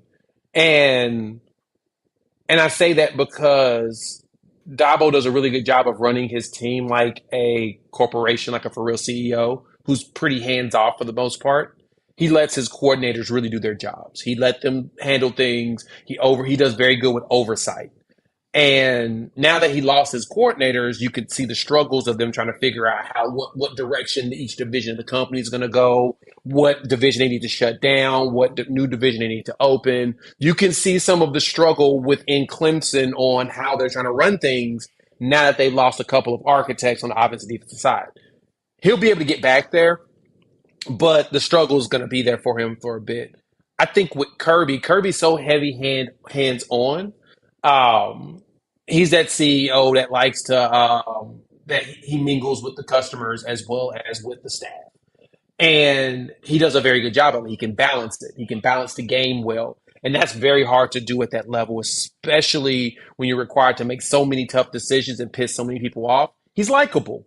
He's an actual likable person, and you don't get that very often. You don't get that very often with someone that's running a business properly that's actually likable. Usually, people that run business ain't liked.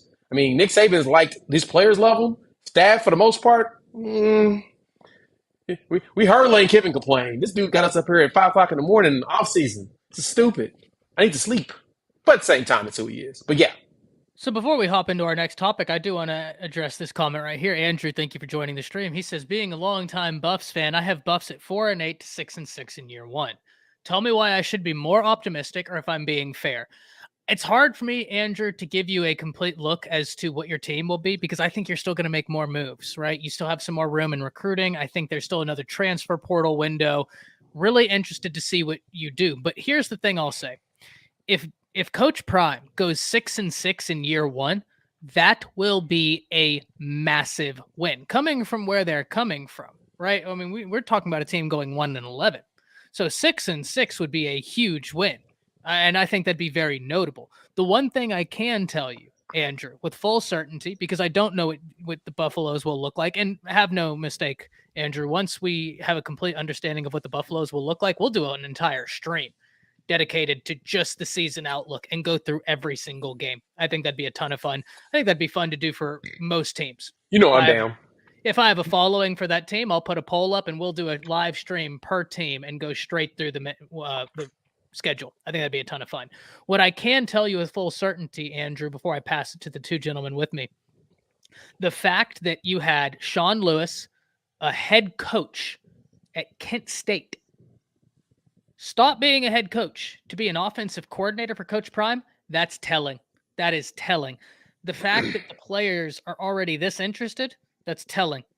You want to know if you should be excited about your recruiting class? Don't take my word for it. Although, please do. But don't take my word for it. Look at the recruits. If they're excited, if they're pumped, there's probably a reason why. Jay, your thoughts on this right here. So, Colorado if Coach Prime, which my expectation based on the moves they've currently done, is they will make a bowl game next year. That is my expectations. 6-6 sounds very fair. Agree. If they do better, I would be concerned, Colorado fans. And I will only be concerned in a halfway standpoint. And this is why. If they do too well, Coach Prime's gone. He's gone. If they do well, someone's going to try to hire him away. Someone bigger program, more money, they're going to try to hire him away. But that also means that Sean Lewis will stick around and run the same offense there. Unless Shedeur Sanders returns the year after. Then I do not see Deion leaving. I see him staying there at least 2 years while his son's there playing quarterback. and from there making a decision on what it looks like. If he can prove he can coach at the Power 5 level, someone's going to try to pull a Mel Tucker and take him away. I don't want them to because I actually prefer to see Coach Prime stay in Colorado for a few years. I would love to see what that looks like. It's going to cost. Colorado's going to make that money happen. But I can totally see them going 6-6 next year with the schedule they look like. Their only problem games outside of in conference is really the TCU game, but I don't think that's going to be a tough game for them. TCU's losing a lot of manpower next season, and so Sonny Dykes is going to have to do a lot of retooling. And I think that next year will be a down year for TCU, but I think they'll come back in 24. So keep your eyes open for that. But I do think that Coach Prime can do it. I mean, I'm not pumping sunshine here, to be honest. Go look at the players he's bringing in as transfers. They got third best transfer. Is that 4 now? They're down to 4. They were With third 16. for like a week. With 16 guys. That's awesome. Like It's absurd. they have a great class coming in. And look at this. There's 2 ways to look at this for you Buff fans and those that are naysayers of Coach Prime. Coach Prime has recruited 7 4 and 5 stars to Jackson State the last 2 years. That's more than what Colorado did the last 5. He's not bringing scrubs with him. He's bringing 4 and 5 star players that y'all want in that portal. Travis Hunter is the highest rated player to ever go to Colorado. He'd be the highest rated player to ever go to 99% of colleges. Exactly my point. And you watched him play. He's talented. He'll take over a game almost by himself. So because of that, you guys are getting some real players, and they're going to look really good in that Sean Lewis system. That high altitude and tempo. That's unfair. As long as I'm trying to figure out, I haven't found who the official strength and conditioning coach is there yet. That's who I want to talk about and see who that is, because that altitude and him is going to be the most critical thing for them this season. But it'll be something special. Money, I might need to get with you.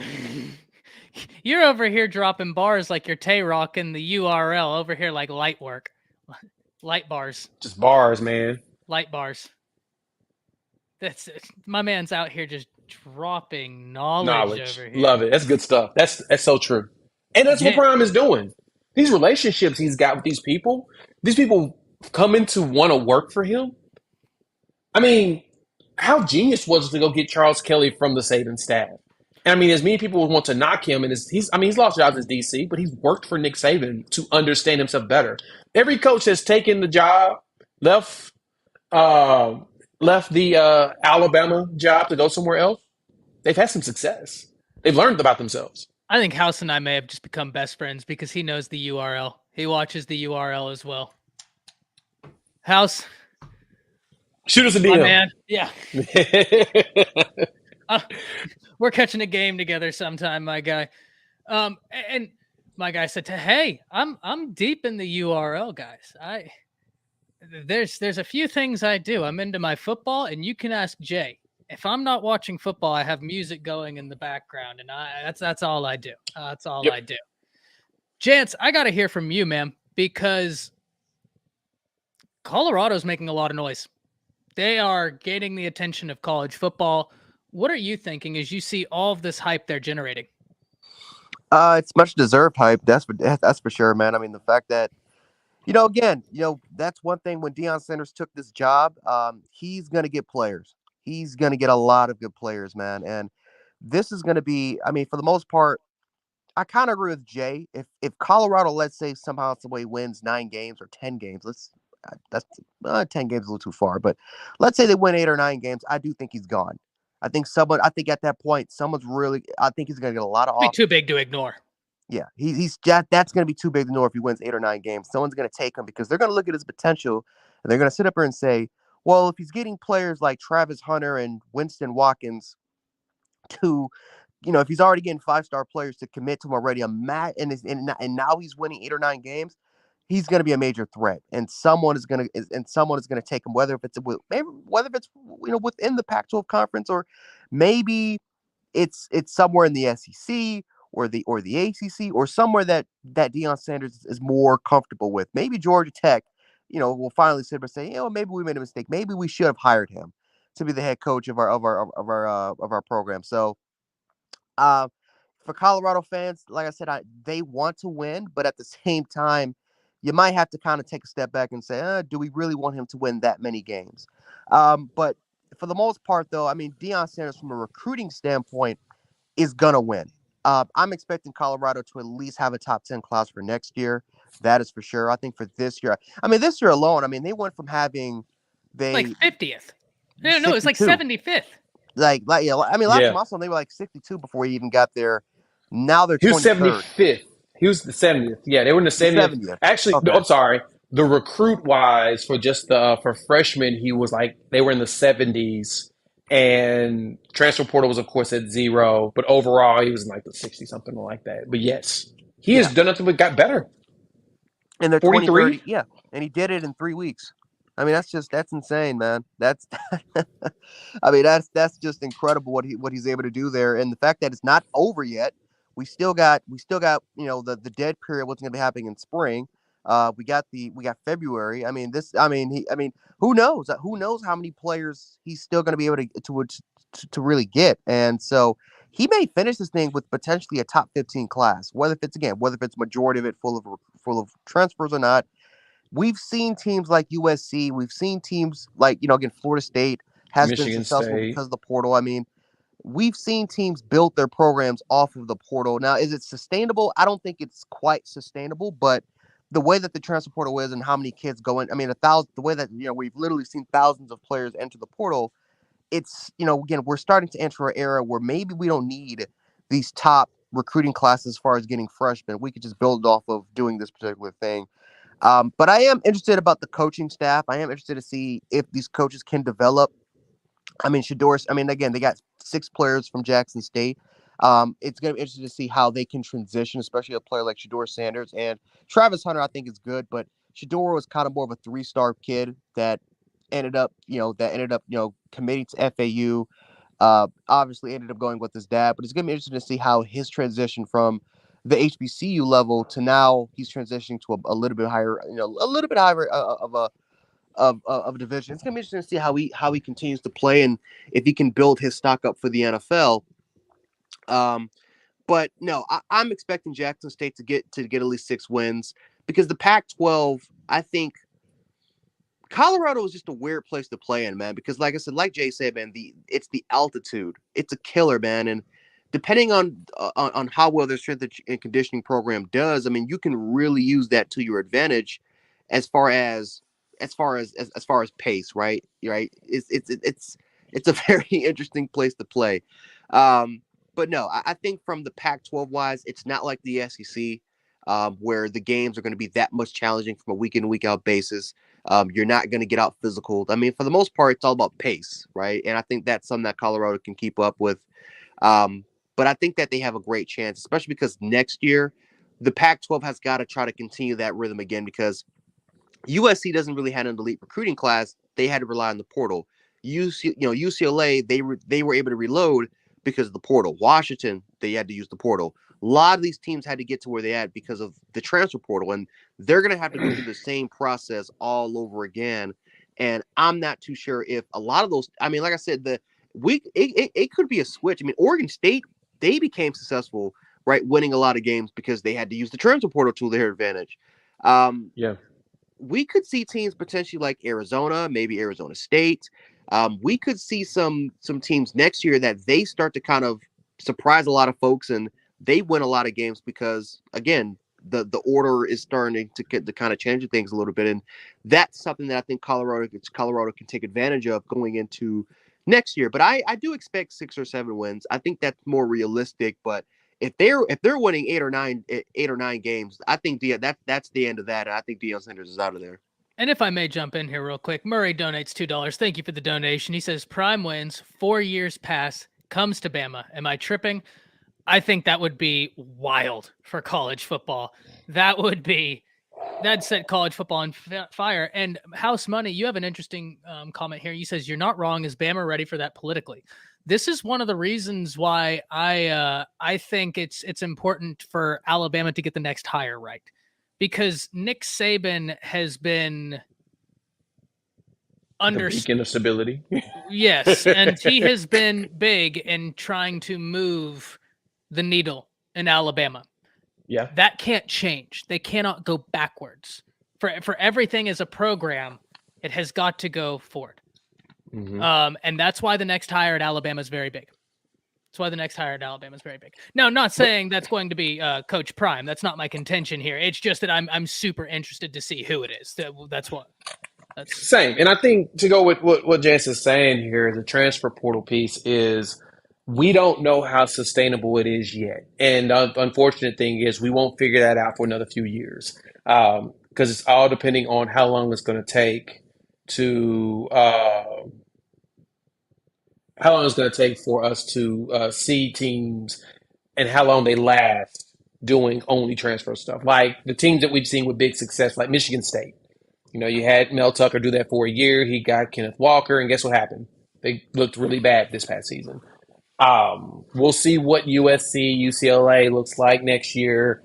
And the other teams, you still have to have a foundation of recruits.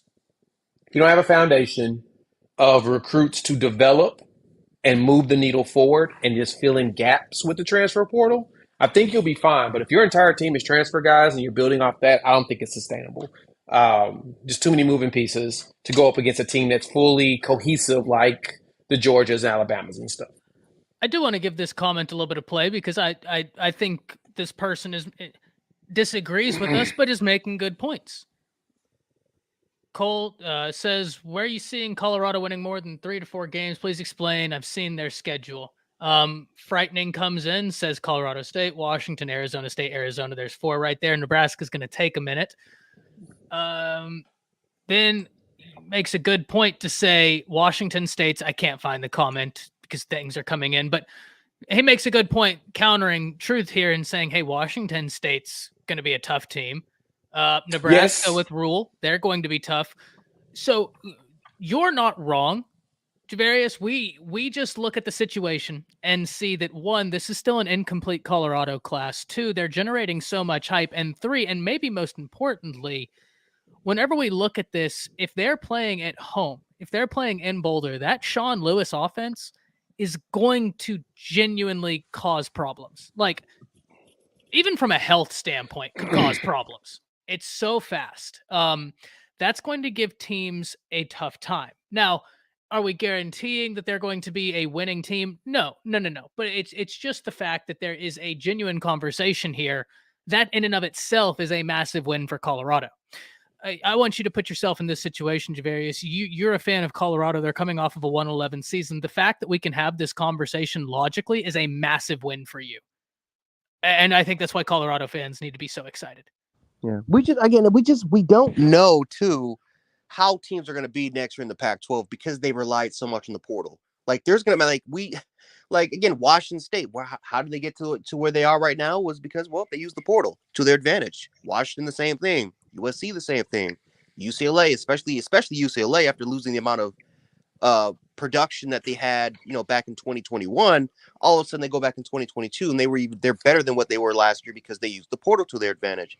We just don't know how teams are going to be, especially with the amount of people that's going to be lost for these particular teams. They're going to have to battle Coach Prime in the portal as well.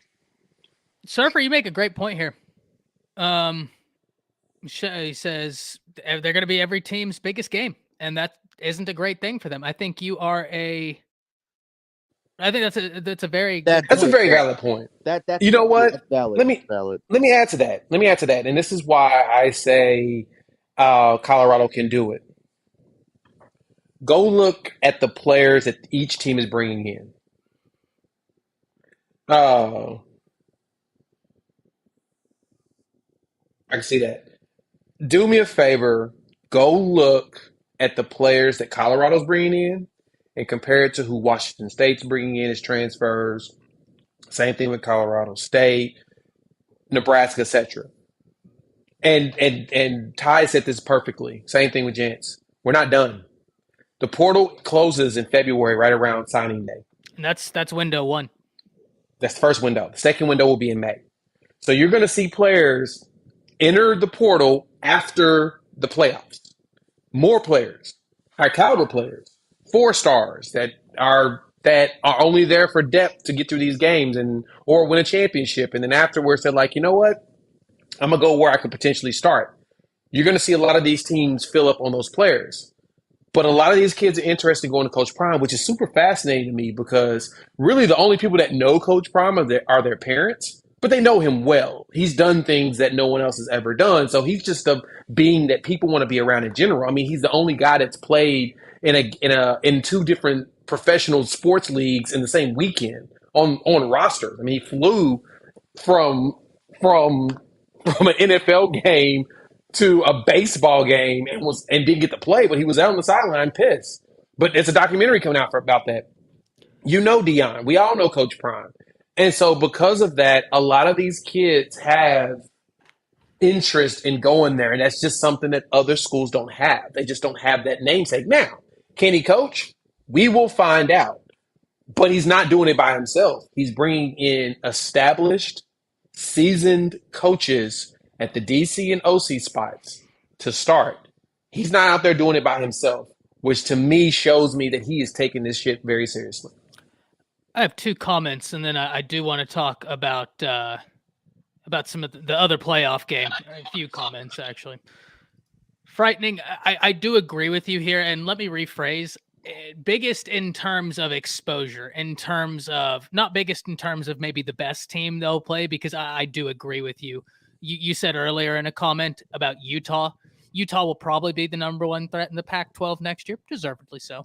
USC is going to be a real threat. So you make a salient point. I think what we're talking about is media exposure in terms of there are going to be cameras everywhere. I don't know that the viewership will be any higher for any of those games than Colorado. And for those players, they know that. And so to them, it's almost like a little bit of a Super Bowl. But you make a really good point about some of the other teams you bring up, Truth, no doubt about it.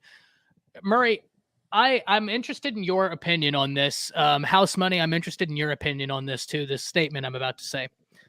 When I think back and whenever we saw so much contention in this country and Saban marched with the players, that right there was an admission to me that for the program, for everything, they have to move forward after Saban. What I mean when I say that is you can't go from Saban to someone who's super like Dabo. Dabo's a great coach. Dabo seems like a great guy, but Dabo is much more conservative in terms of his view of college football and in terms of all of that, where Bama needs to continue moving in the direction that Saban is taking them.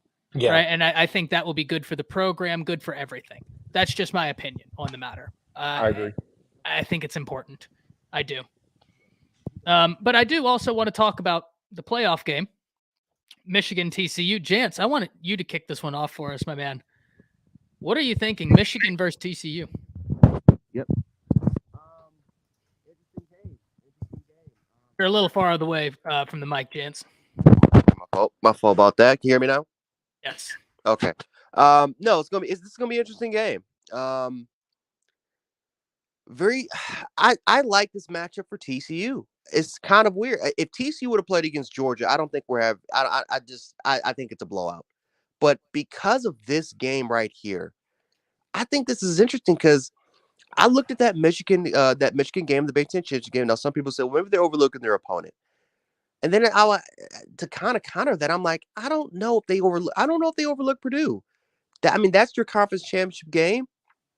I'm not too sure, especially at that time, if they knew that Michigan knew that they were good to go to make it to the playoffs. And I don't know. I look at TCU. They're one of those teams that, for the most part, they just don't get blown out. They just don't. Like, no matter how many times you think they're going to get blown out, no matter how many times you're thinking that, for the most part, they're simply just going to get just absolutely killed out their water. They find ways to get back into the game. So I don't know. Maybe it's maybe it's just the spirit of them. Maybe it's the Auburn, the 20-13 Auburn reflect, or 2016 Tennessee during their first 5-6 games, where all of us, they're just finding ways to get back into games. When you take a look at Michigan and what they've been able to do, especially for this year, they're not really a particular team that, when it comes to matching up teams at their level, they're not really a team that blows anybody out. Now, again, some people can look at the Ohio State game. They'll definitely take a look at that. But then you take a look at the Penn State game.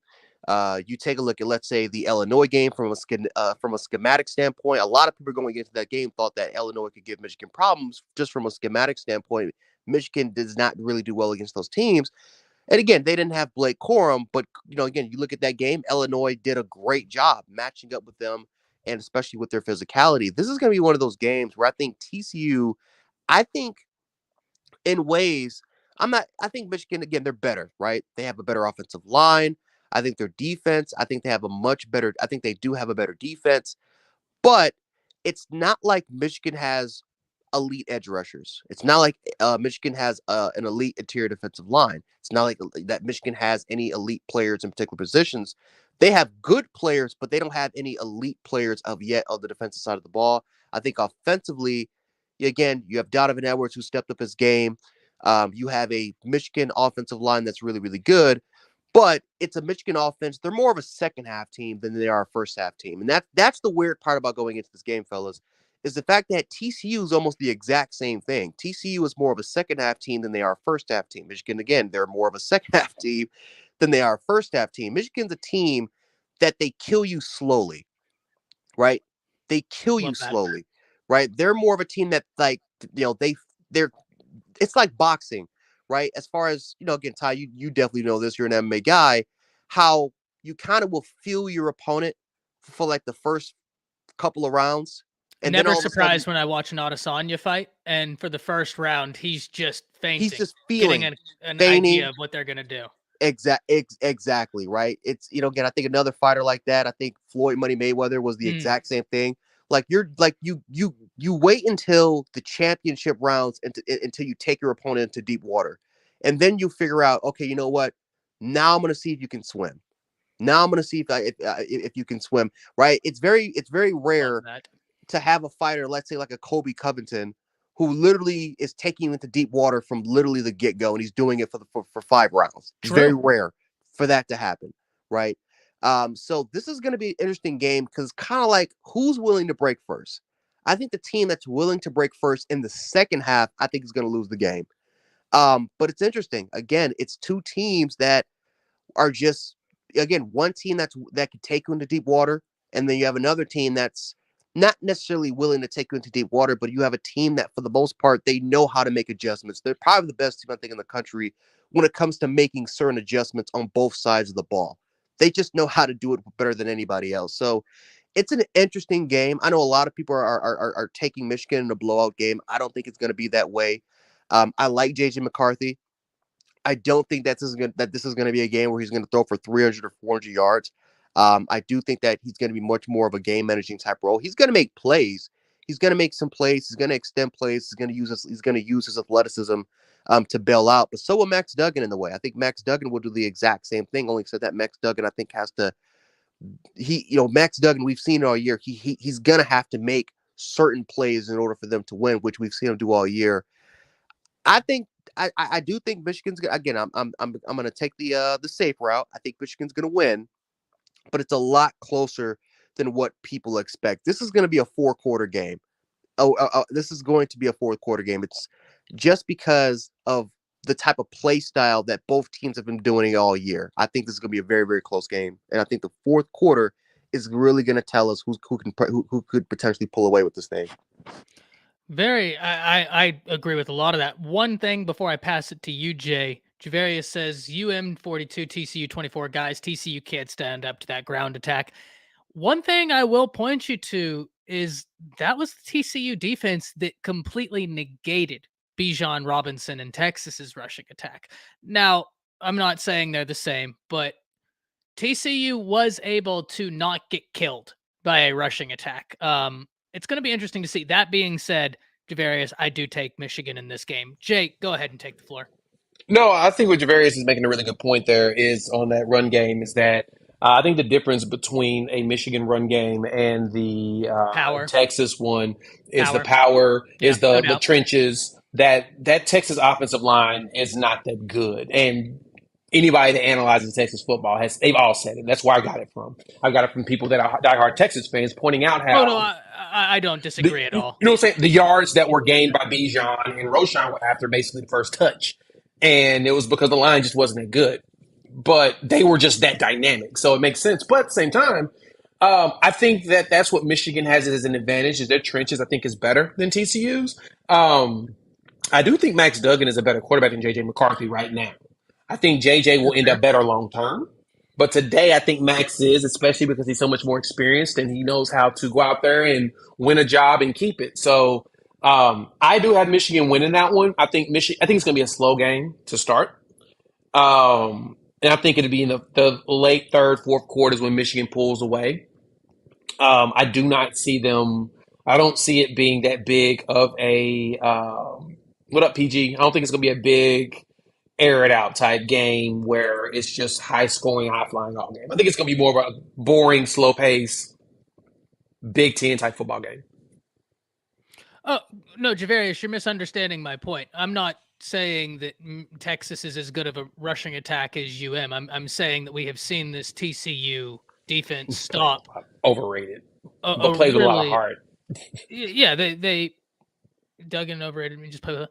Well, I mean, maybe, but the results speak for themselves, right? So at the end of the day, he's there. He's getting the win. And he's winning games. Yeah. So regardless of how we feel, the results tell us something that we cannot ignore. And my point here, and what I will grant you, I do think that the power rushing scheme of Michigan is going to be what carries them to victory. If you ask, I think I line up about where House is here. I think this is 35-21. Don't tell you guys, y'all have to remember, one of my best friends was the former safety for TCU. If he hears me saying this, he's going to kill me. He is not going to be happy with me. So, but I do think Michigan wins this game. PG Show joining us. Preston, TCU, Michigan, who wins? It's Michigan because I want that Ohio State-Michigan matchup. Well, I don't know that you're going to get that matchup, but I do think Michigan's going to come out victorious. Definitely think that. And like I said, the biggest reason in this, I think, Jance, you said it perfectly, so I'm not going to go on a long tangent here. Smash, you're not wrong. You're not wrong. And I will grant you that it's your offensive line is always going to look better when you have Bijan. And that was what I was saying is I've heard Texas people say this all the time that Bijan is really why the offensive line is good. By the way, where'd you get that shirt? Because Zachary was asking about that, and I didn't want to forget. I posted it in the chat. I got it from Breaking T. Breaking in the letter T.com. They make a whole bunch of NIL shirts. Perfect. I actually got a DJ Graham when we made the one-hand interception against Nebraska last season, and a Marvin Mims when he stayed in bounds. I got a few shirts on there. So, Zachary, I put it in the chat. Just search for the Unfair Sports one. It says Breaking T. The link's there. Check it out. Dope custom shirts. I actually ordered my daughter a LSU one, Jance and Ty like this one. It says go for two in Louisiana, in the Louisiana Go, GAUAX, for them commemorating the beating Alabama. At least it's not a Mason Taylor shirt. I thought you were gonna have like a Mason Taylor, some sort of a custom made Mason Taylor shirt. Nah. I got that for my daughter because she goes to LSU and she loved it because of the win. She was at the game and was screaming a little heart out. So yeah, but they make some great stuff. So the Hooker Hyatt Tennessee one, gotta go order it. Oh, because we're 6-7. Yeah, exactly. That's probably true. Now, guys, as we're winding down, PG, I did want to get your take on the OU FSU game because you were in the chat. And you seem fairly upset with Jeff Lebby coming off of that game, talking about some of the news earlier of some of the names that could be in connection to the Alabama offensive coordinator job, if it is to open up. And I made the comment, and y'all were saying you can take Lebby, and I was like, I'd take Lebby. And you didn't think that'd be an upgrade. So where did you think Lebby was the issue against Florida State? I don't know if I can talk about it on air. It's not necessarily issues with Florida State. It's just issues with him in general, I guess. I mean, I think like schematically, what did you think that was? Well, actually, I think he called his best dang game of the whole season against Florida State. Those drives were perfect. They were nice and steady drives. We actually won the time of possession. And that's what I think he was missing all season that, he could have worked on and maybe did a little better. So actually, I think in Florida State, he called his best game all season for the Sooners. Yeah, because I think I know what you're talking about behind the scenes, and to me, that's not near enough to warrant thinking he needs to go. I don't know. I don't like drama with my coaches. I don't like drama with my players either. No, but this is football. You're gonna have it. You're right. It's Wait, like the drama? Did I Kardashians. missed the conversation? It's really not. It's nothing that when you hear it, you're going to be like, wait, that's it. Oh, It's not. It's nothing huge. It's something that should have happened, didn't happen. But at the end of the day, it's not like as big of a deal as you would as you may as I think. expect. Okay. Yeah. You're going to have your comment section really just eating for that one. Yeah, everybody wants to know, probably. Yeah, I think I have an idea because I think it's what Drew is telling us. Yeah, I think so. Yeah. And no doubt, PG, you're not wrong. That isn't the greatest. I'm just not sure that stuff's going to set well in an Alabama locker room. It might pass at Oklahoma. I don't think it's going to pass at Alabama with Nick I think Saban. you'd be surprised. Nick Really? Saban told Jonathan Allen to his face, "We're going to win with you, or we're going to win without you." So that type of mentality would work at Alabama. That's why I don't think that. Yeah, that's that's kind of what makes Alabama and Georgia is that mentality. Which is why when you say that, I don't think it's near the big deal that it could be. It could be. Now, that being said, I don't think Lebby has been perfect. I think there's been a lot of drives that just don't make sense. But yeah, I'm interested in hearing like your I thought said, on my FSU. biggest complaint with him this year, it's like, you immediately just come out, you throw 3 straight passes, and then you put the defense back out in the field. You don't try to establish any running game early within the drive. It just stuff that he did all season made absolutely no sense to me. Yeah, Fair. that's fair. Because the thing is, I expected the staff to evaluate the Oklahoma team that we've had for the past 10, 12 years and say, these are the areas that we need to fix within this team. And one of those was time of possession. Like, if you go back and watch the past 7 years of Oklahoma football, like, we're losing time of possession almost all the time. The difference is the offense was just so dang good, they could overcome the defensive struggles and the time of possession. Yeah. Yeah, I think one of the things for me, I don't disagree. I think House says it, cohesion's a big one. But I think, and you already said it, against FSU, and I'm interested in hearing your takeaways from that. So I think you played as well as a team as you could have expected in this game. No, that's one of the better games I've seen this team play all season, No doubt. especially with like what we were missing on the offensive line.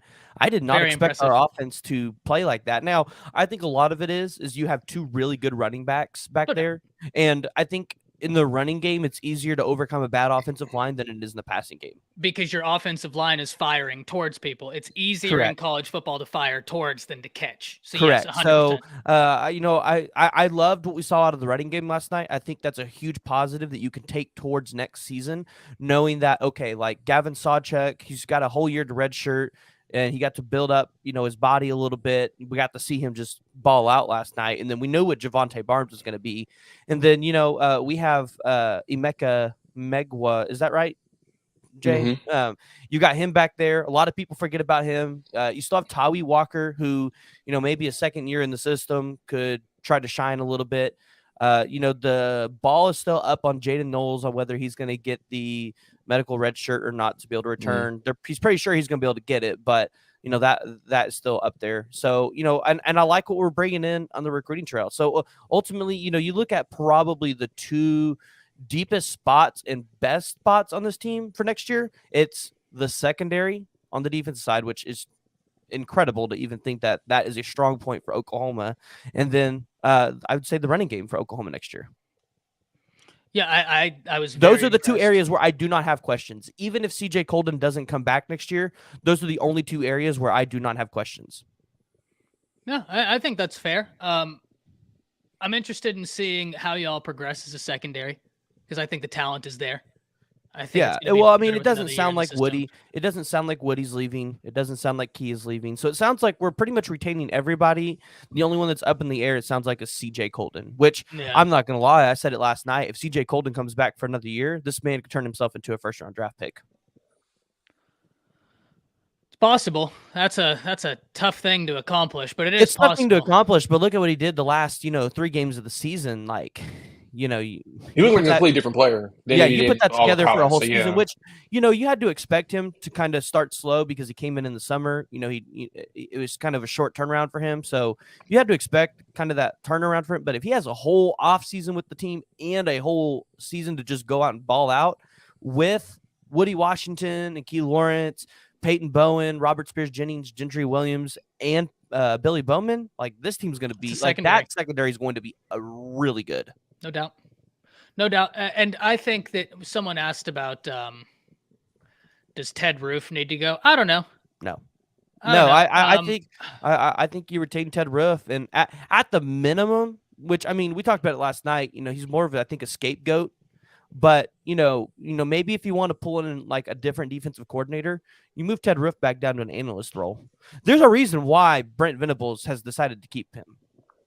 Well, yeah, it's because of the relationships, but I don't necessarily think it's because of his ability to call a defense. Yeah, that's the one thing I don't agree with. I don't know if it's really his ability. It seems like it's more not. of He's been let go after 1 year for the past 9 places he's been. There's a reason. Yeah. There's a reason. He brings wealth of knowledge, but he's not the one that you want to call everything or make the tough decisions. He seems to be the one you consult about decisions, and then you choose on your own.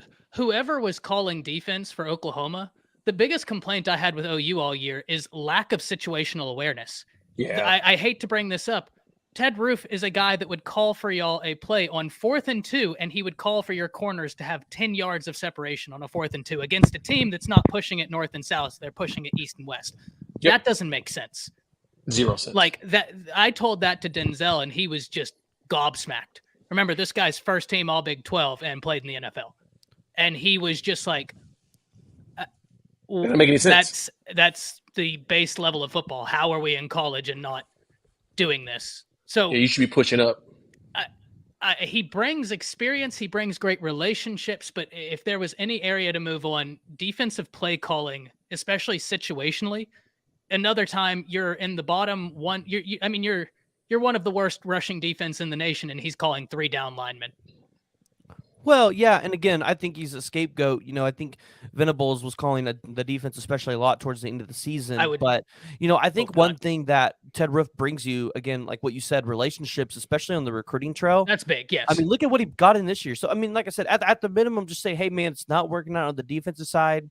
Well, we still want to retain you. More so maybe on a recruiting aspect. So we're going to move you down to an analyst role. We still want you to be able to coach players, though, because obviously the dude has knowledge. I mean, look at what his son was able to retain. So, I mean, maybe you move him down to a role where, you know, he's more behind the scenes than necessarily on the field. And then, you know, BV goes into this coaching search. Maybe you don't need to pull a defensive coordinator this offseason right away. Maybe you go and you try to find the perfect fit, the right guy that can mesh in the BV system. Yeah, and look, another thing is Roof has an understanding of BV's system, which is why it does make sense. But that's why all year long you haven't heard me complain about BV's scheme. That's why I asked y'all who's calling the plays, because it just sometimes it doesn't make sense to be number 125 against the run and in the red zone have 3 down linemen whenever you're getting blown off. Like that's why when you said PG, you thought Venables was calling the plays. I said under my breath, I sure hope not. Because I don't think there's a defensive coordinator worth his salt that would put 3 down linemen in the red zone. I can actually give you my thoughts on this whole 3-3-5 thing and doing what they did all season. And when you hear this, it might make sense. So, you know, I think BV came in and, you know, obviously he assessed the talent they had in the locker room. And they went and got guys out of the locker room. But again, because of when they came in and everything, they really have to take best available, not best fit, which is key there. Those 2 words are key. This whole season, I think, running the 3-3-5, I think they knew this season was pretty much a wash. But then that makes less sense to me. They will never, I think, admit it, but I think they know that this season was going to be a wash on the defensive side of the ball. I think they ran the 3-3-5 specifically to get guys that were going to be staying in the program experience as they bring in guys that best fit BV's scheme over the next couple of years, so that you have experienced guys that know how to run what he wants to run, and then you're bringing in guys out of the transfer portal that know how to run this scheme, and then you're bringing in guys through the recruiting class so that all of these guys can help teach them, but also you're now being able to put out a winning product. But you're not putting out a winning product. So not your first year, but this is my question. to learn that scheme. Sure, but this is my question. do you practice good football or do you practice bad football? Meanwhile, if I want to get better, am I going to have bad practice habits or am I going to have good practice habits? See, now is it bad practice habits or is Playing it bad just football, yes. or Putting your team in a bad position to succeed is bad practice habits. And if you're telling me is. my head coach did this willingly, I would be worried about him as a head coach. Because then you're saying the teacher taught the students how to take the SAT wrong and then laughed when they failed the SAT. That's a bad teacher. Any other facet of any other corporation I give you, PG, you would look at me and say, that's a bad leader, that's a bad boss, that's a bad teacher.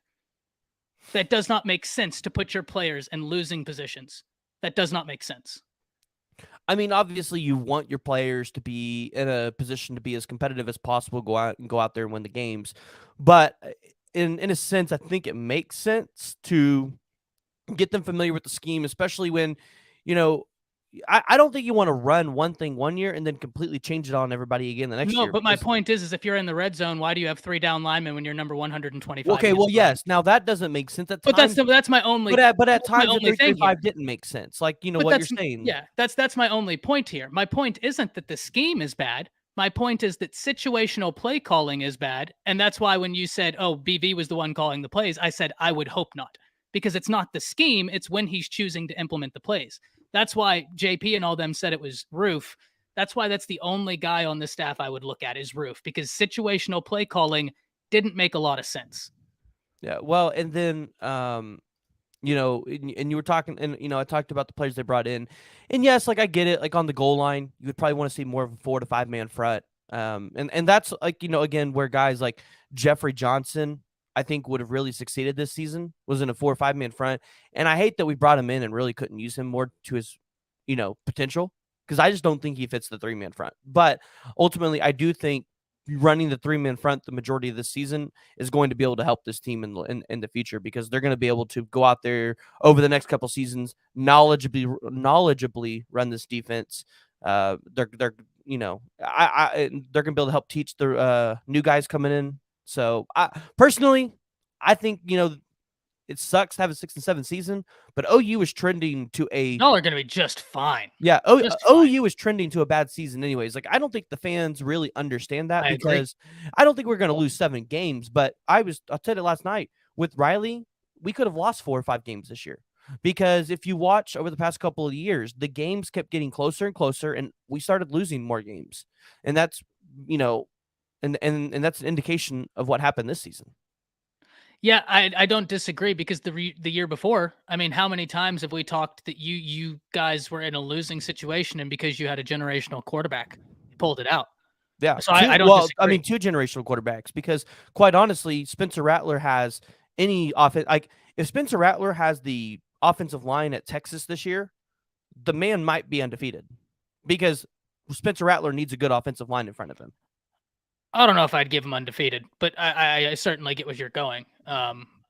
Because I don't know that. I mean, my biggest issue with Rattler is like progressions and like reading defenses. That being said, he's got but an when you're arm, having to you run just for your cannot life press. and you're not a mobile doubt. quarterback like that, then I guess it's hard to go through all those progressions. Oh, no doubt about it. There's no doubt about that. That's a very good Like, point. I think That's a very true Riley point. completely stunted his I agree. ability to grow. I agree. I completely agree. And we've talked about this before, right? That it just wasn't the correct system. But I've got to say, man, and this is why I sent in the group chat last night, whenever y'all were like upset about the loss. And I was like, you know, this is a tough loss. But if I'm an Oklahoma fan, I leave this game feeling really high. Like I leave this game feeling really good. I thought Isaiah Coe, and this is someone who's been saying, hey, the interior defensive line is where I worry for Oklahoma. I thought Isaiah Coe had a coming out party last night. He's always been a guy that's very talented, but he is, we talked, you and I texting, he's a guy that I think coming back is going to be a name to watch. Yes, and he will get a year back. He's a redshirt junior this year, so he will at least have 1 more year. And I don't know if he has the COVID year or not either. So I'm excited about him and Jonah Laulu next year coming back. Because I do think, you know, you start to see Jonah Laulu put it together towards the end of the season, and I think he's a guy, you know, next year that could be big for Oklahoma on the defensive side of the ball. House says this team with Caleb is USC. I see. With Rattler, I don't know we're about South that. Carolina. See, I don't know about that because this team with Caleb, you know, again, I think, you know, having not having a wide receiver coach for pretty much the whole season, I think that hurts a little bit. And I don't think Caleb Williams can. I mean, he can help coach the wide receivers a little bit, and some of them would have already had chemistry with him, which would have helped. But I don't know if Caleb Williams is necessarily the answer. That's fair. I think it would help, but I don't necessarily know that I can disagree with that assessment. Because those wide receivers need a coach. And you know what? At times, sometimes they looked lost out there. And that's no fault on LaDamian Washington or these players. You know, it's just that room was not stable this year. And I expect to see it better. And again, they had a new quarterback, so chemistry's off. So, you know, with Caleb Williams, it could have been a little better. Maybe you win 1 or 2 more games, but I don't think it's a complete turnaround like what USC was. I think I don't think Caleb Williams does that. There were a lot more issues, especially compared to USC. As I think USC, for the most, like those guys, like had like a fresh start. Like that was the fresh start, new opportunity for a lot of those guys. Oklahoma had a lot more, I think, internal issues, you know, than we've kind of,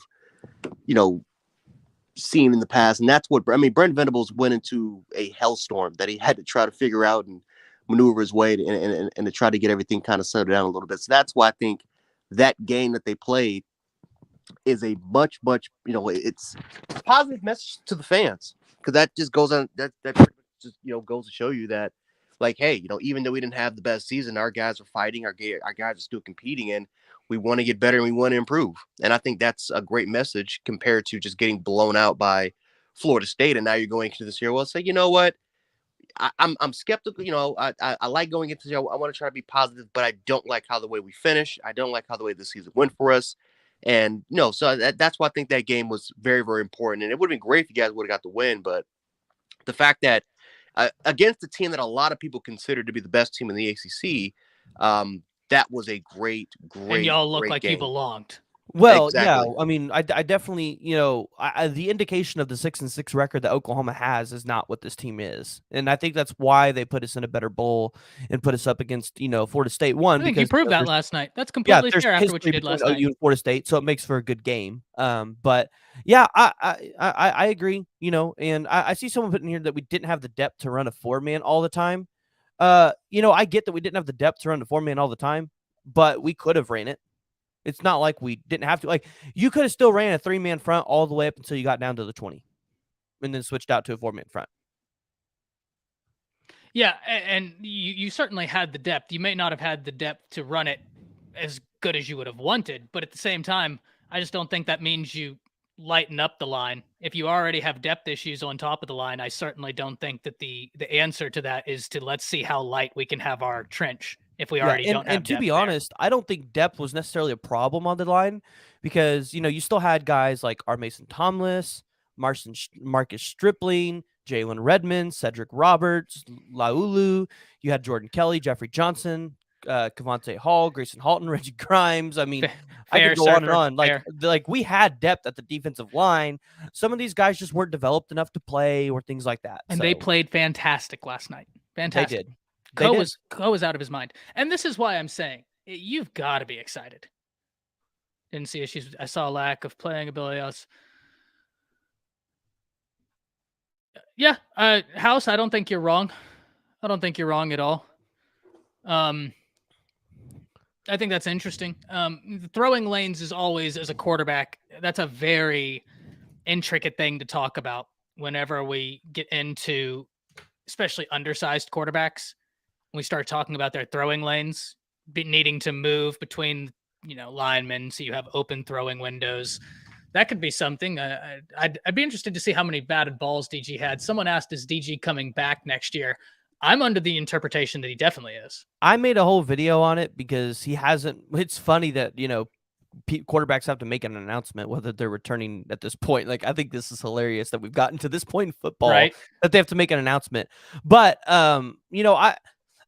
I do think, DG isn't the best quarterback in the world, but I'm not going to sit here and harp on him because, again, and I know people don't necessarily agree with this, OU fans forget, DG suffered a fractured left clavicle in 2021. He's having to come back to a Power 5 program, not a G5 program. Remember that. So you're having to go up against bigger and faster defensive linemen. And then, you're coming into a whole new system with new wide receivers. You didn't play in Levy's system in 2021. So, you're back in that again. There's some familiarity with that. I'm sure he had to do some refreshers. And then he goes halfway through the season and gets hurt. He gets. So I don't think DG really had an A opportunity vicious to shake shot, off. too. Yeah, I don't think he had an opportunity to shake off the rust. And I think OU fans are being a little hard. Again, he's not maybe a Heisman Trophy quarterback like we were making him out to be, but he's also I think he's better than Stetson Bennett. And look at what Stetson Bennett does for Georgia. That's true. KB82 says, "What's up, fellas? Any word on Alabama running Trey Sanders? Is he staying at Alabama, Colorado, or is injuries going to keep him out of football altogether?" Haven't heard much in terms of anything official. I think Colorado is definitely a place to watch, but so far, KB, nothing official. He's going to be someone that will find a home, though. But Colorado is definitely the place to watch there. No doubt about that. Rat says heard Trey was already at Colorado. Maybe he is. I haven't heard anything official. PG, you heard anything? I haven't heard anything official, and Yeah. I've been in a lot of those DMs. Yeah, and I think we probably think the same, that he'll probably end up at Colorado. I think he will. Again, I think a lot of fans, they really need to wait because there's a lot of guys sitting in the transfer portal, and there's a reason. Because again, after the bowl games, you're probably, especially from Georgia and Michigan and TCU, the guys that are still in the playoffs, you're going to see an opt out of players into the portal, and especially with Colorado and how bad that team was last year, like it requires a massive turnaround. So I'm sure they're waiting for very specific guys to see, does someone hit the portal or things like that. They're going to take their guys from Jackson State if they want to come. So those are obvious go-getters. Got Jeremiah Brown. Really great addition. Yeah, but with, Trey, I would say they would take Trey, but I think they would want to see who else on the running back side enters the portal first. Yeah, I think that's completely fair. Now, here's one that's interesting. House Money asks, what do y'all think about Jackson Arnold taking the QB1 with a two-quarterback system? DG is quarterback 2. Nope. Get Arnold as reps now. DG would be the best backup in the nation. I completely agree with PG, and the reason is this. I don't think you'd be able to convince DG to stay there.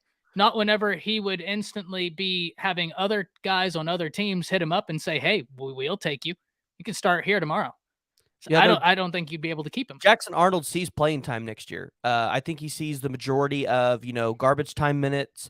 If Jackson Arnold gets hurt, you probably see Jackson Arnold, or if Dylan Gabriel gets hurt, you see Arnold come in and take a lot of those snaps. But, fans have a tendency to look through the lens of, Caleb Williams and Trevor Lawrence and go, that's the example, so he can do it. Well, Jackson Arnold isn't Caleb Williams, and he's not Trevor Lawrence, so don't go fool yourself. And again, I still don't think starting a true freshman at quarterback is the right answer. Whether you're at Alabama, Oklahoma, or USC, it's not the right answer. Your quarterbacks, whether they go to the NFL or they're in college, they need a year to sit in the system, put on weight, maybe put on a little bit of muscle mass, learn the system effectively, take coaching not only from the coaches but the players as well, see real game time situations. Throwing a quarterback in there as a true freshman could stunt their growth. I don't disagree at all. Once again, and one of the things that I think is most interesting, a lot of people ask, oh, what about Arch Manning? Is he going to be fine sitting behind Quinn? Arch and his family have already maintained they're perfectly fine sitting a year. In fact, Arch would love to sit a year and learn the system. Now, this is different. If Jackson Arnold beats out DG, we'll have a different conversation. DG will still probably be your quarterback because remember, with Lincoln Riley, we saw Caleb Williams outplay Spencer Rattler in the spring and the fall, yet Spencer Rattler came out as the starter because even the greatest quarterback coach of all time in Lincoln Riley in college, I said it because, I do think he's a great quarterback coach. He understands you can't just throw a true freshman out there to the Wolves. It doesn't work. Yeah. Triple D, thank you for joining us. Saying you're raising a glass of Woodford Reserve. That sounds great. Are you still in Ireland, Triple D? I know that 2 weeks ago, I don't know if my memory is good, man. There's been so much football news that's happened between then Then 2 weeks ago, you were in Ireland. You still out there? Because that would be sick. He says Arch will earn and work for the position. No doubt about it. There still is a chance though, because Texas always figures out a way to screw it up. There's a chance Texas screws it up and puts Arch in as a true freshman. Yeah, I mean, who knows? Especially if they don't, if they don't like the way Quinn is, because I don't know, like especially from hearing from Texas fans, they're not really too pleased with Quinn. Especially and and again, Quinn Ewers was the person that when you look at his talent, I mean, you saw what he was as a first year player. I mean, he shown potential, and there were a lot of downs. Ups, so downs, you had everything, which is crazy because as an Alabama fan, you'd take Quinn Ewers, right? Oh, absolutely. I'll take over Quinn. Bryce. Yeah, but I'm talking about next year. In next year's situation, Yeah, I'll take Quinn. I'm not ignoring. I like Quinn, and well, PG, you know me. I've been very complimentary of Quinn. I've been a Quinn defender, and that's because I watched him play live in high school multiple times. For those of you not know, I'm in the DFW area, and so I watched Quinn play live multiple times. And the kid, when the ball leaves his hand, there are certain guys that when you watch them play football, it doesn't take a genius to look and be like, that's different. It's different. And when the ball leaves his hands, it's different. And it's weird, man, because his throwing motion is weird. Like his throwing motion, it's weird, but it's so damn powerful. It is so wild how much he generates. And no, Rat, no. We're not saying we've lost faith in Milroe. We're not saying we've lost faith in Ty Simpson.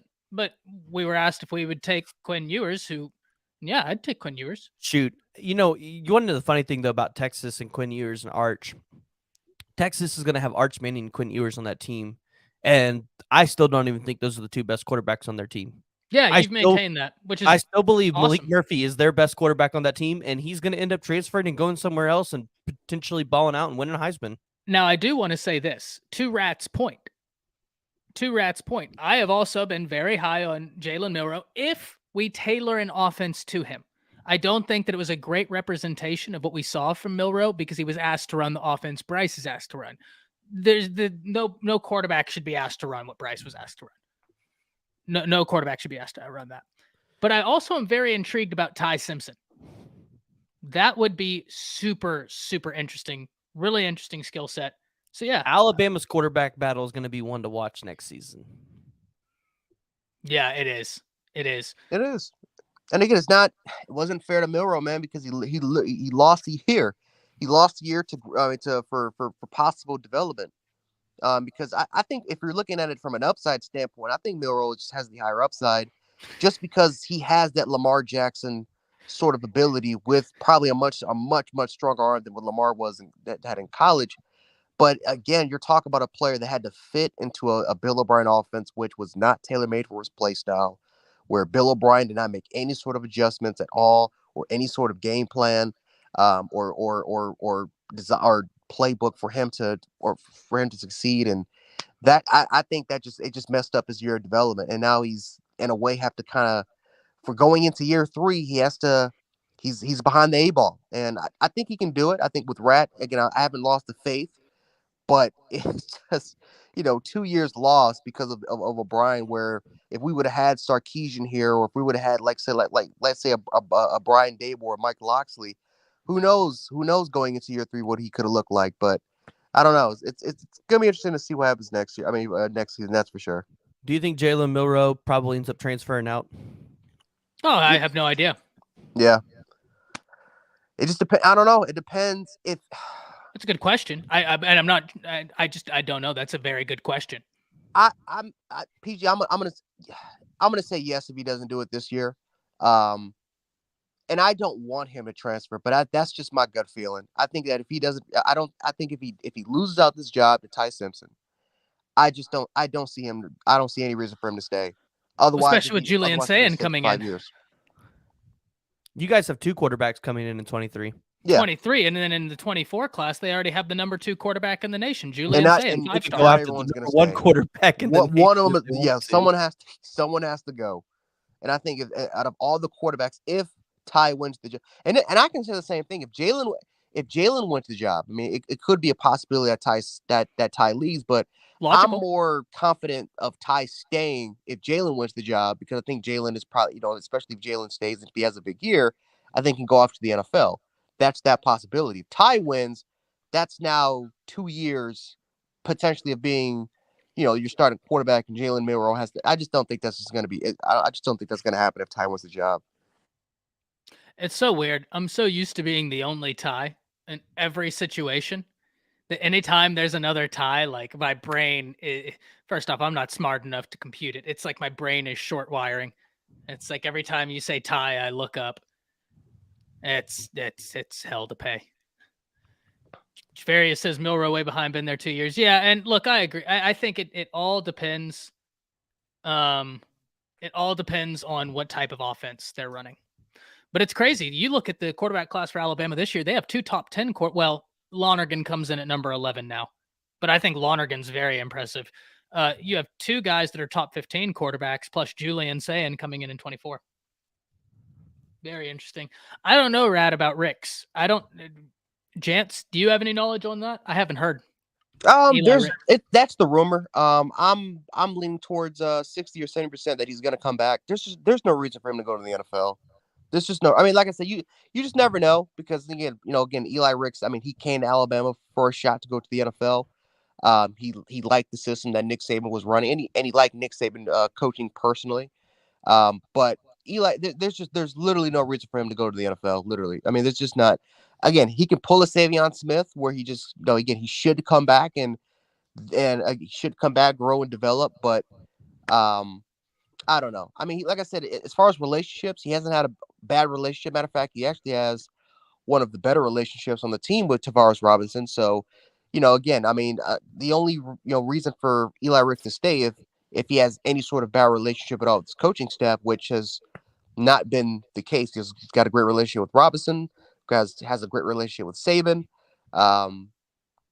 There's just not any reason, besides maybe he's not happy with the scheme, or he just feels like it's just his time. But no, I think he comes back. I'm pretty confident that he does come back. But if he did decide to leave, then guess what? That's an opportunity for Jalil Hurley. That's an opportunity for Desmond Ricks. That could be potentially an opportunity for Kamani McClain if he does commit to Bama. So it is what it is. Yeah. Listen, I would like to see Desmond Ricks and Eli Ricks together on the team. That would be fun. Yeah, and it's so crazy. I thought that the Bama to Kermani sweepstakes was done. No, it's not Apparently, over. I was wrong. Yeah, it's still alive. How wrong I was. Oh, how wrong I was. So wait, are they figuring out that whole situation, Ty? There's a very real possibility it happens. Now, I'm not saying it's going to happen. It's a very uphill battle, but let's just say the players. Richard Young is making it his personal mission, and he said we have one more to go. That's Kermani. Yeah, if they get Kermani, again, recruiters, I don't want to take anything away from the coaching staff of how they can recruit, but if they get Kermani, it's because it's because of the players. Yes, that's a player's win if they get Kermani McClain as a potential the 29th guy there. In fairness, PG, because I know what you're thinking. Outside of Kermani? I think it's less likely. No, I think Kermani might be the last one. I think it's less likely that we don't get him than we get him. But it's more likely than I had previously anticipated. Does that make sense? Did I fumble that? I need you guys to take one more player, because at that point you guys are sitting at 332.45. So you guys need maybe one more higher 4-star player at that point. Yeah, you want us to beat that A&M class. I really do. I want Jimbo to fall on his, what? Yeah, I wish, man. I wish. And like I said, it's a possibility for Kermani. I still am in the camp that I think it's more likely not to happen than to happen. But I think I was also wrong. He'll end up at Colorado, just in my opinion. I think that one. I think I kind of agree with you there. There's some really good things happening out there. I mean, there is a really good chance that Colorado might swing Deuce Robinson. And you know how important baseball is to Deuce Robinson, and Colorado doesn't have a baseball program?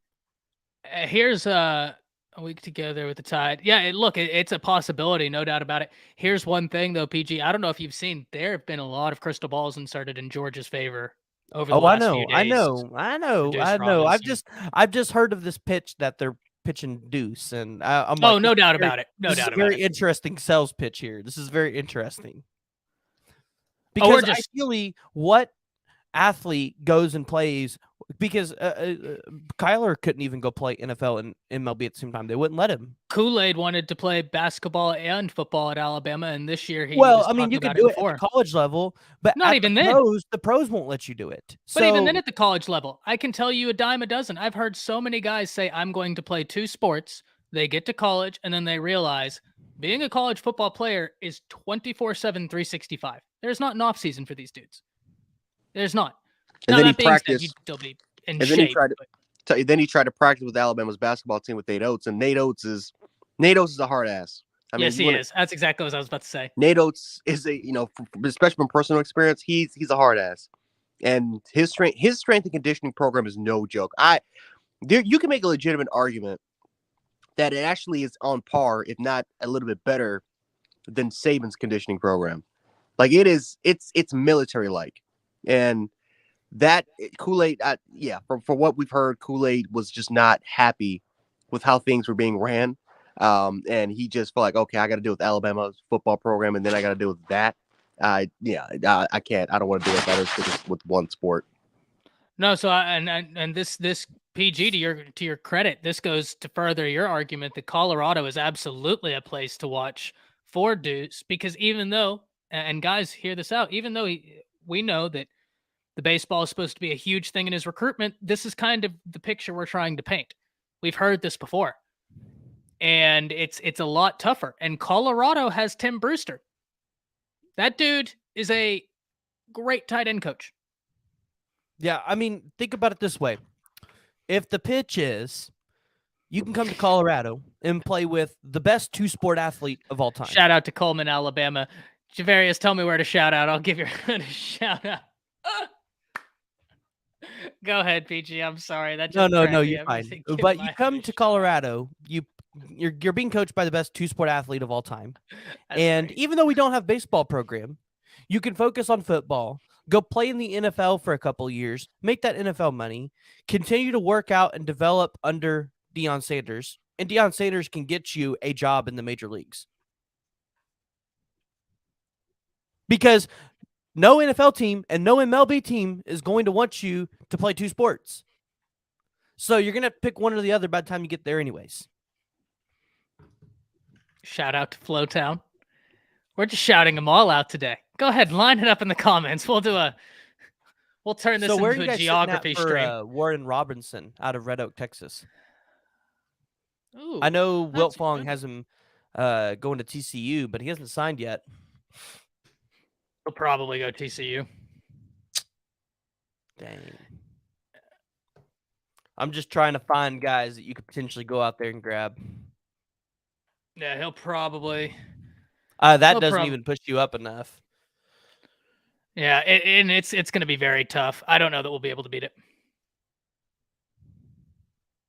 I don't know. I think you would probably have to get a Deuce Robinson at that point. Triple D. So I'm about to change up my studio. I keep looking at my camera because I ordered a nice studio camera. And here within the next month, this is going to be a completely different setup. It is going to be much more professional. Me with a desk, a camera. It's going to be much more official. And I actually kind of want to open up a P.O. box so that people can send college football memorabilia and things. And I want to put it in the background of the studio. Different helmets, different fanfare. So when I open up a P.O. box, I will not turn that down. Would you No like doubt a about it. Heisman Trophy? Yeah. My Now, dad and I have found some files to make a Heisman Trophy in a CNC machine. So That's sick. I'd love that.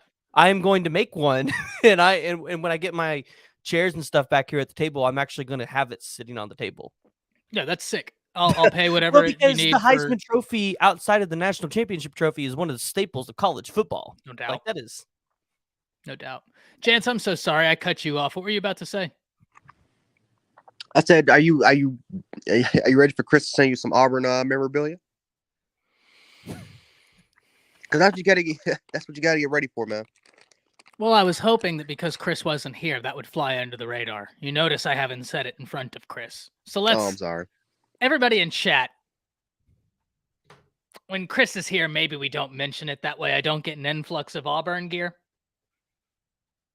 But if he opens up a P.O. box, I don't even know what I'm going to send to him. I don't even know what I'd send to him. A bad painting? Who returned the kick six? Who was that did that? Oh, Chris don't Davis? do this to me. Davis the You third? can get you a Chris Davis jersey. Don't do that to me. With the picture, you can do it just like the Spencer Rattler jersey, and you get a picture of him running. One of the coolest pictures in sports is Joe Namath when he was in the NFL with the mink coat on. Come on. Straight up rock star. Are you kidding me? Joe Namath with the... That's an iconic picture. Iconic. I'd love that. Why are we talking about kick six? Hey, Rat, I got a drinking game for all of you out there. The next time Alabama plays Auburn, I want you to see if you're even conscious by the first quarter. Take a shot every time they mention the kick six, every time they show a clip of the kick six. Take a shot. Is Go ahead. it that frequent? Oh, it's They bad. play it all the time. It is bad. It's a meme. All the time. Okay, but I'm not gonna lie. That is one of the greatest sport plays in history. I mean, No doubt. nobody No in their doubt. right mind would have guessed that would have ever happened. No, and look, the only reason I'm sick of it is because I'm an Alabama fan. I'm not here to minimize how crazy the play was, how insane it was, where it sits in the pantheon of college football. No doubt about that. 100% correct. I'm just sick of it. He says you're trying to kill someone. It's in. Oh my God, I gotta put this up. Y'all know me. Usually I don't. YouTube is so strict in terms of language. I usually don't cuss. I gotta put this one up. This is gold. This is A-Rat says it's in their fucking recruitment advertising for Auburn University. It might as well be. He's not All lying. your monetization just Like lost. he's not lying. When you actually go to Auburn, Oh, my monetization just lost. that is literally one of the first things Yeah. that you see when you go to one of their athletic facilities is that freaking Chris Davis freaking photo, man. Goodness gracious, man. Yeah, but no, local media, it's even worse, right? State of Alabama local media, especially like around football time, that's all they freaking play. Yeah, hell, even ESPNU, all they freaking play on is that Chris Davis touchdown. As far as like, I just want to ask Nick Saban personally what his thoughts were of kicking that field goal instead of just taking it to overtime and winning the game. he tried to win it. Tried to win the game. Yeah, he's a competitor. He's a competitor. Hindsight being 2020, obviously. And the fun, you know what? Taking it into overtime, but if we would have went to overtime, I still would have thought Auburn would have won the game just because of how like the momentum was just like the momentum swing was in Auburn's favor to win. We were up 21-7, and then all of a sudden we made a stupid mistake with the offsides penalty, which gave Auburn that entire momentum drive, and they literally had 200 yards rushing in the second half. Like we could not stop Auburn throughout the entire the second half. Auburn was going to win that game no matter what was going to happen. don't say that to me. They were going to win. I refuse. I will never give them that credit.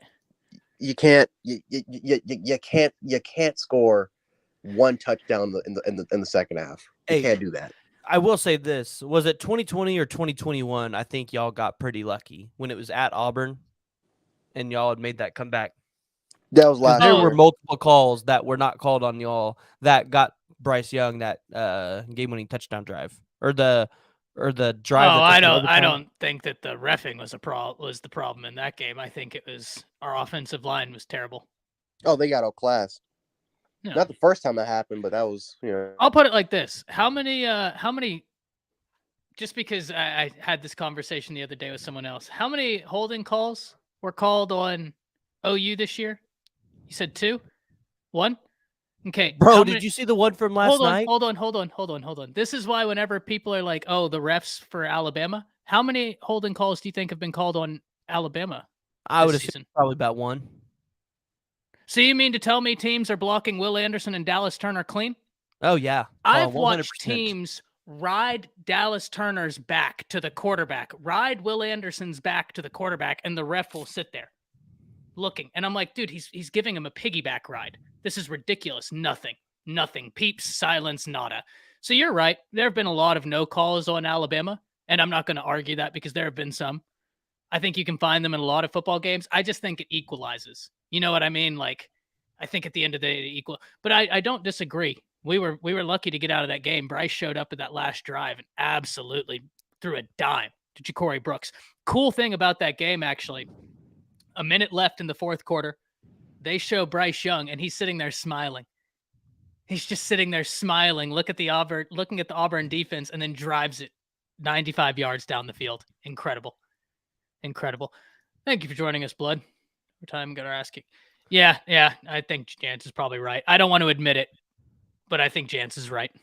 I will say this. I watched that Minnesota-Syracuse game yesterday, and that right there showed me that they need to let all these Big 12 officials go because those Big 12 officials couldn't even ref a Syracuse-Minnesota game. Refing is, man, it's rough, isn't it? There's some... It's bad right now. It's bad right now. Boy, that spot and that Florida State game for y'all, that wasn't a first. Now, I think they probably would have gotten the first, but that wasn't the first. They would have went for it. They would have went for it. That wasn't the first. Because, we would have went on a 3-man front right there. Y'all did a much better job against FSU. We did. But I mean, still. And Don says, "Go Noles." Hats off to your Noles, Don. No doubt. Hey, I really like what Mike Norvell's doing down there in Florida State. You can't not. Like I said, my question is, why the hell are you not picking up the phone and calling Desmond Ricks? Well, I'm glad How do you go 2 months without communicating with him, and then he takes you out of his top 10? Like, that's got to make Florida State fans sick. I mean, the crazy thing is damn near the same thing happened with Alabama and Peter Woods. Yeah, it's just like, but the thing is, Alabama and Florida State are different. Alabama can do that because they can get somebody else. Florida State needs those kind of guys to turn around their program. Fair. Even though I would argue that Peter Woods is a must, you do have a very salient point there that's impossible to argue against the status of the two different programs. It's a little bit different. Yeah, that's. But I really like. I think Florida State could get back to supremacy in college football again in the next 5 to 6 years if they continue to be on this trajectory that they're at. They always recruit talent really well. Norvell's done a hell of a job, man. Yeah. My question is, who are they going to get the quarterback after Jordan Travis? I think he's got another year.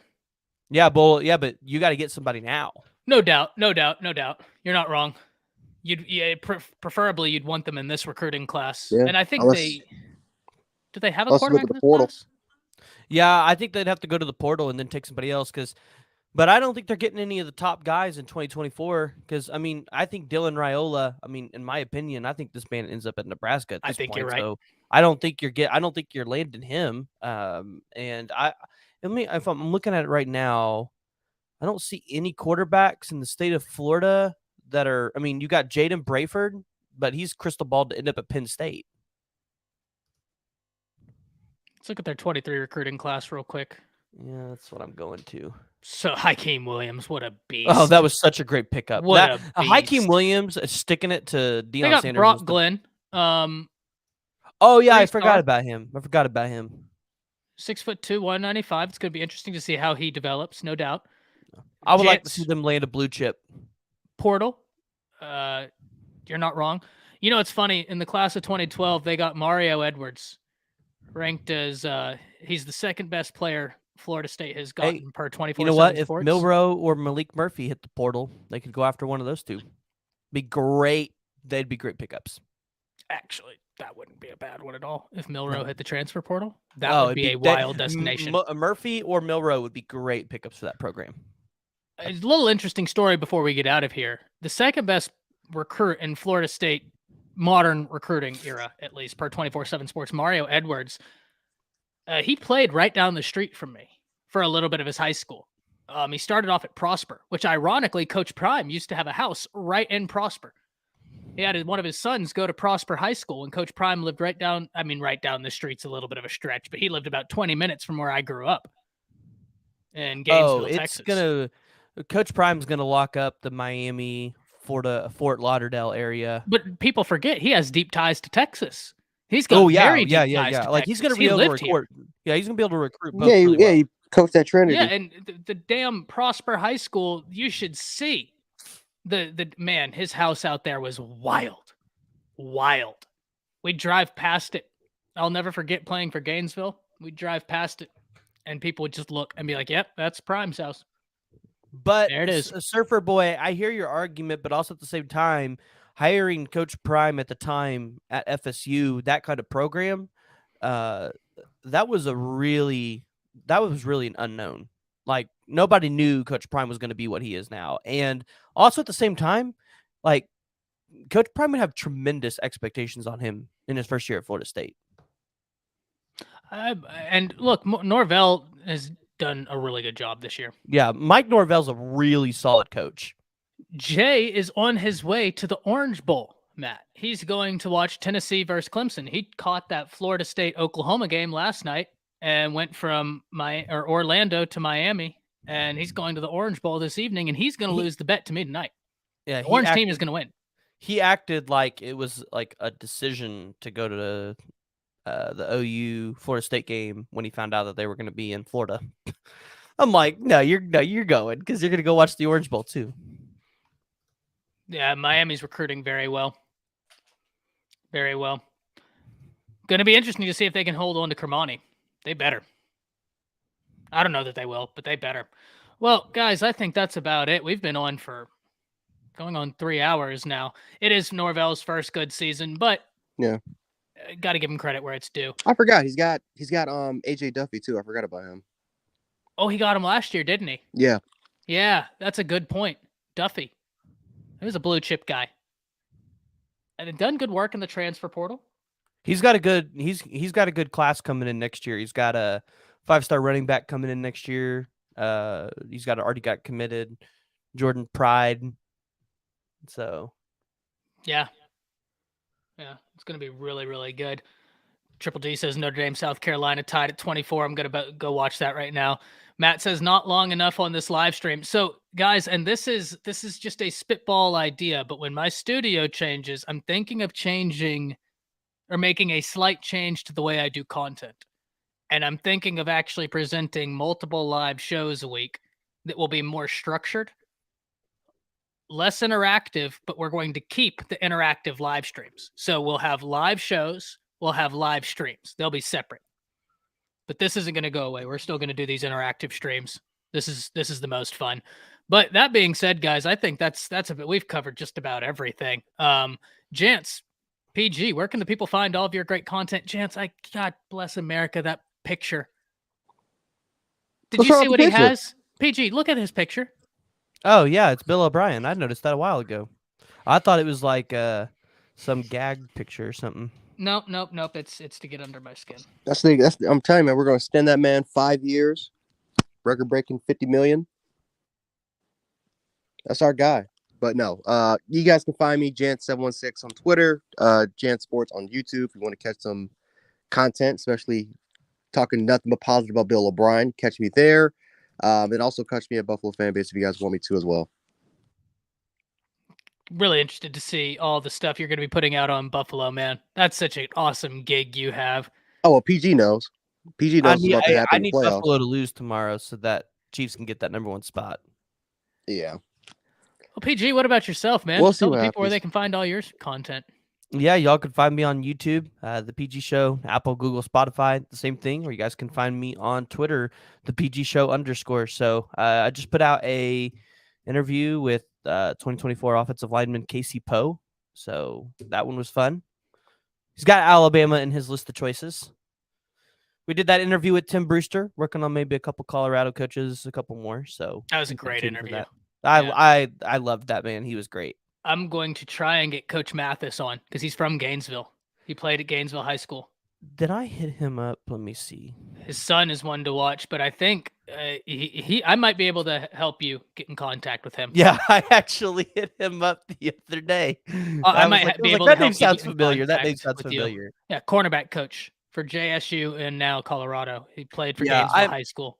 from Gainesville, That one's Texas. interesting because I'm really curious to hear what their strategy is to recruiting the secondary at a Power 5 level, especially to a place like Colorado where That's why they hired Charles Kelly.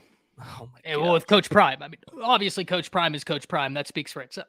But then you have Charles Kelly giving you relationships in Alabama, Georgia, Florida. I mean, that speaks for itself as a recruiter. Great hire. See, Oh, yeah, great now we could go on a tangent for another hour. So we're going to go ahead and get out of here before we last another hour on here. Thank y'all for tuning in. If y'all haven't already, hit that subscribe button. I am currently 15 away from 17,000. So if you're not a part of the community, I'd love to have you. That being said, we'll see y'all on Monday as we recap the playoffs. We'll probably do something on Sunday as well, let's be honest. But until then, y'all enjoy your weekend. Have fun with your family. Be safe on New Year's, and we'll see you then. Spinning wheel of